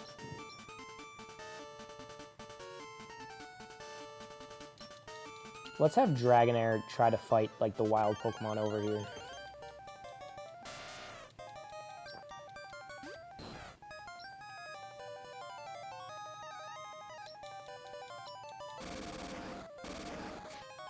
Live.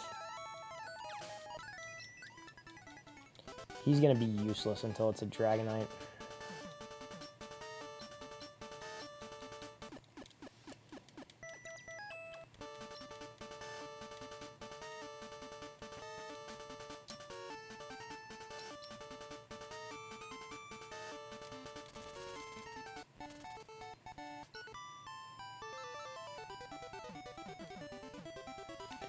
Let me look up this. Let me look up where to get EXP share.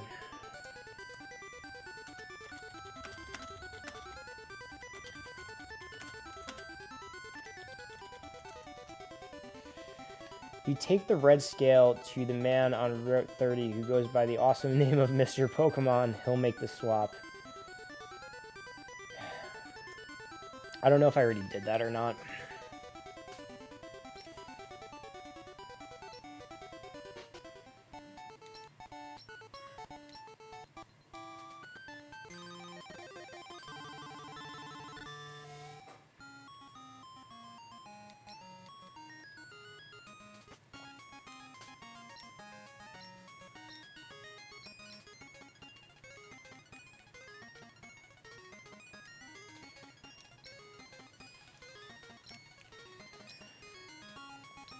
All right, let's look for EXP share.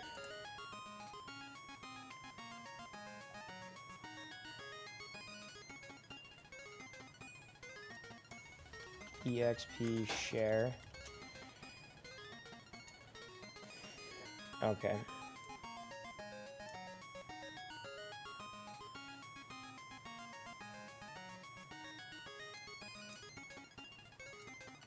Now, I'm looking at the Japanese characters, and I'm trying to match the Japanese characters with the items in here. So, when I do this, I kind of look for, like, a landmark, and there's kind of, like, the second character looks like a sideways V, so that's what I'm going to be looking for as my landmark.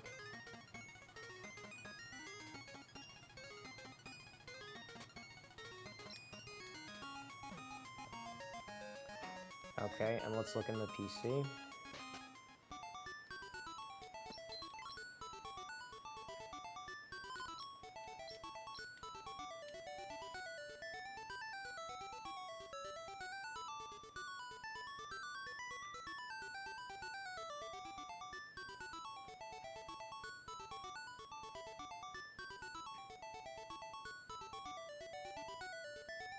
That's not it.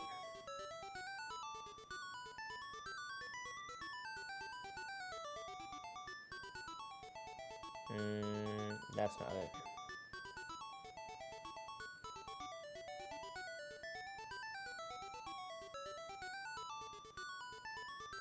That's not it.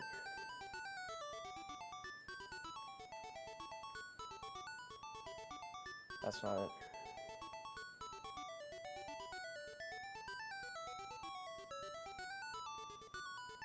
That's not it. You have the perfect speech. for next redemption I'm on. You're gonna give a speech?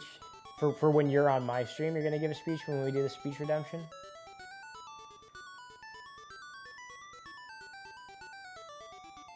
Okay, maybe I need to find the red scale.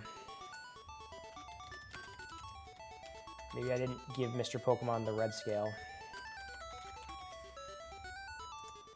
Okay, so now I'm looking for these Japanese characteristics and characters. And I'm looking for like a backwards C. Oh, it's a key item. Oh. Oh, okay, nice. Yeah, we gotta figure out the next stream we're gonna do. We're gonna do that horror game that you wanted to do, right?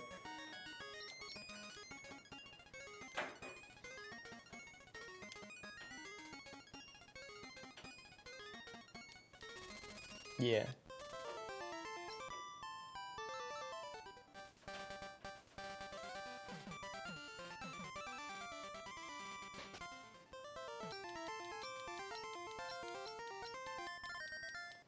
Alright, so we got the EXP share.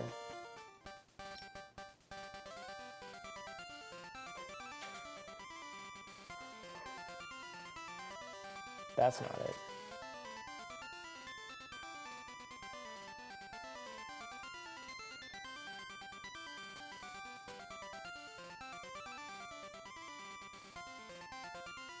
Oh, that's it right there. I'm pretty sure that's it. Let me just confirm.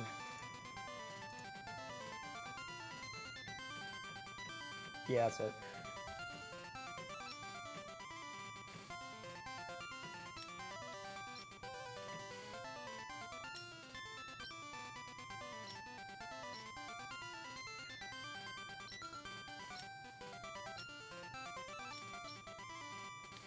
Let's try to do this again one more time. Now we don't even have to switch trade.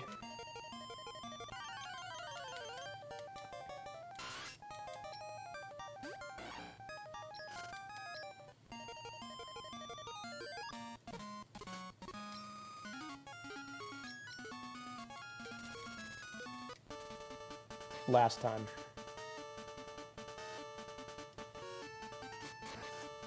See if we can power through this end on a high note.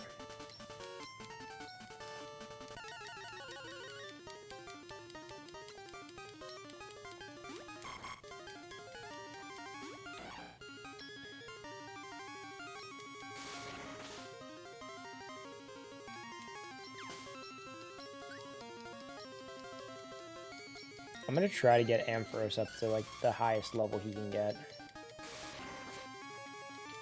Because this game's making me really like Ampharos.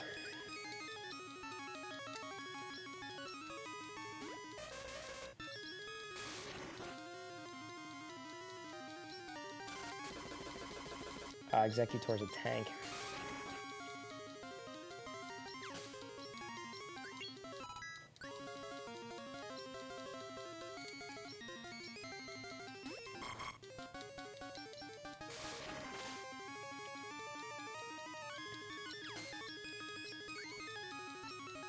Oh, Dragonair doesn't get as much EXP from this.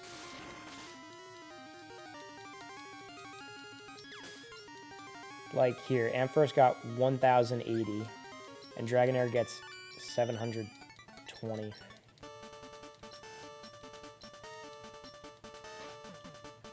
The other way, it's split.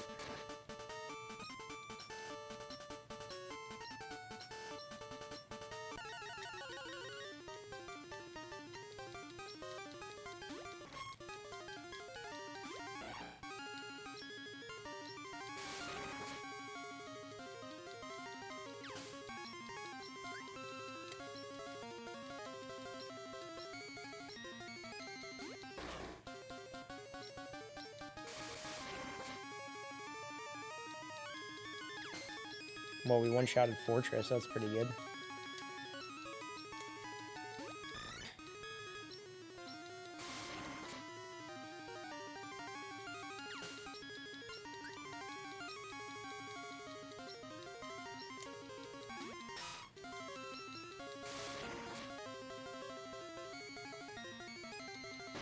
Oh, and of course Muck. Good thing we hit him.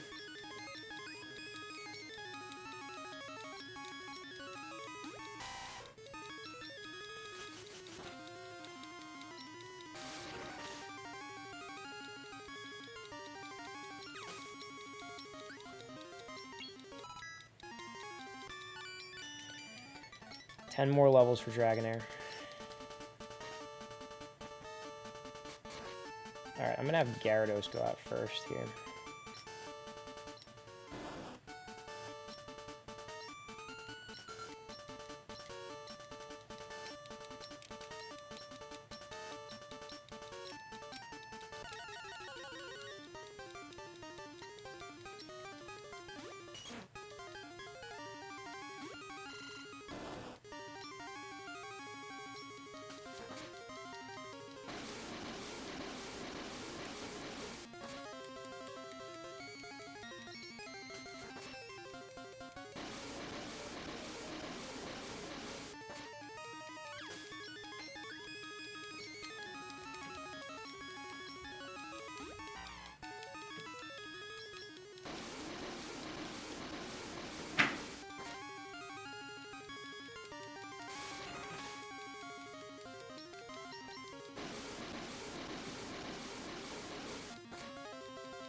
Alright, let's keep Gyarados in.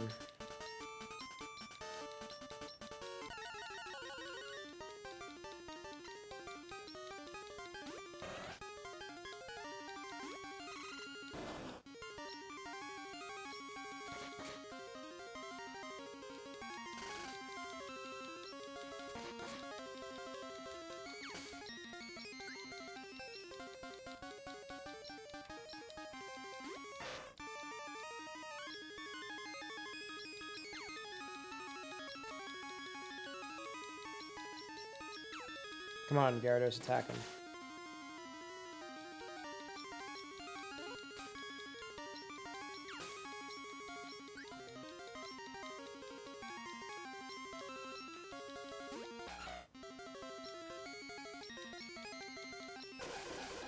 Ooh, I'm affected by the curse.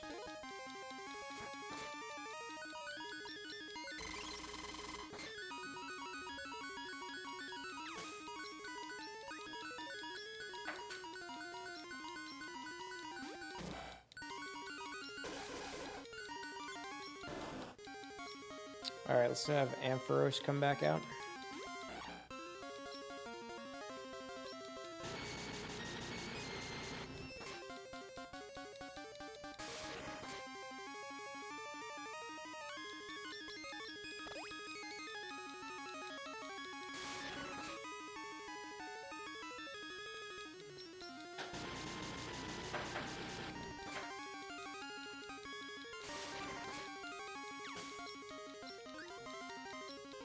When you might J? What?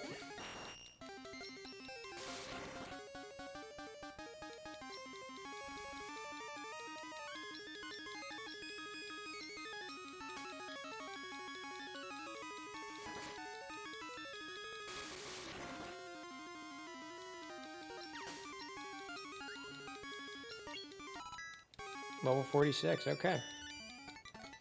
9 more levels.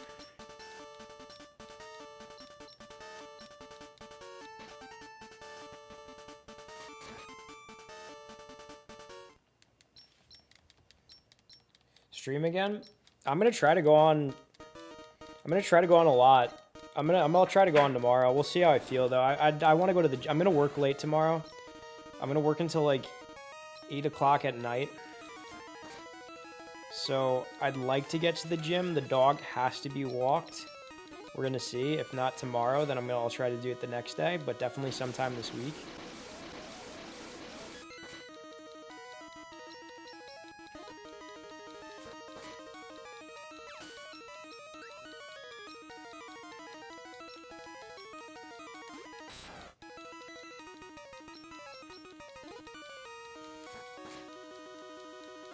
If I'm gonna be on, I'll try to be on by like 10:30 latest. If I'm not on by 10:30, then it doesn't look like it's gonna happen. I feel like that's the rule of thumb. Like when I go on, it's anywhere from like 9 to 10:30. We gotta get this game done with though.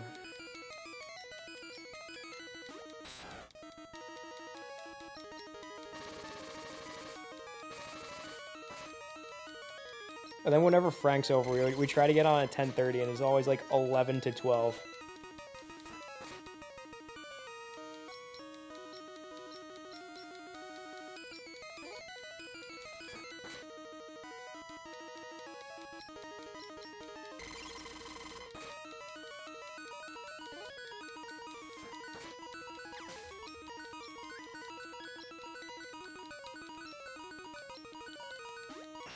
I hate this Aerodactyl.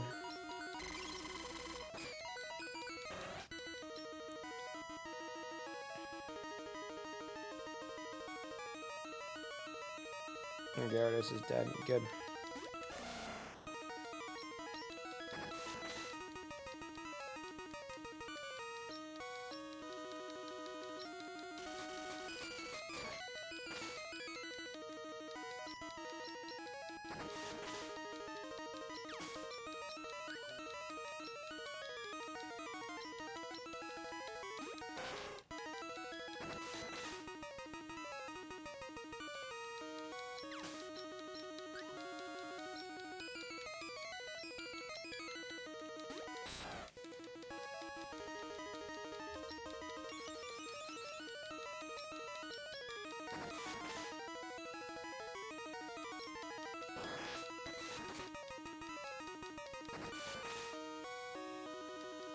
There we go. Alright, we're ending on a good note. We beat the Elite Four. We did not get Dragonair to Dragonite, but we beat the Elite Four. An entire stream where we only got one Pokemon. Well, the stream that I did on Saturday was a short stream, and I caught a ton of Pokemon.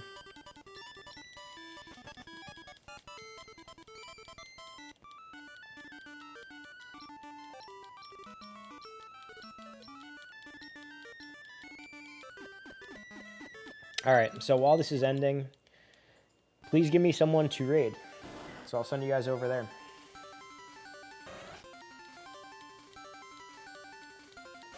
We are now taking raid recommendations. Anyone?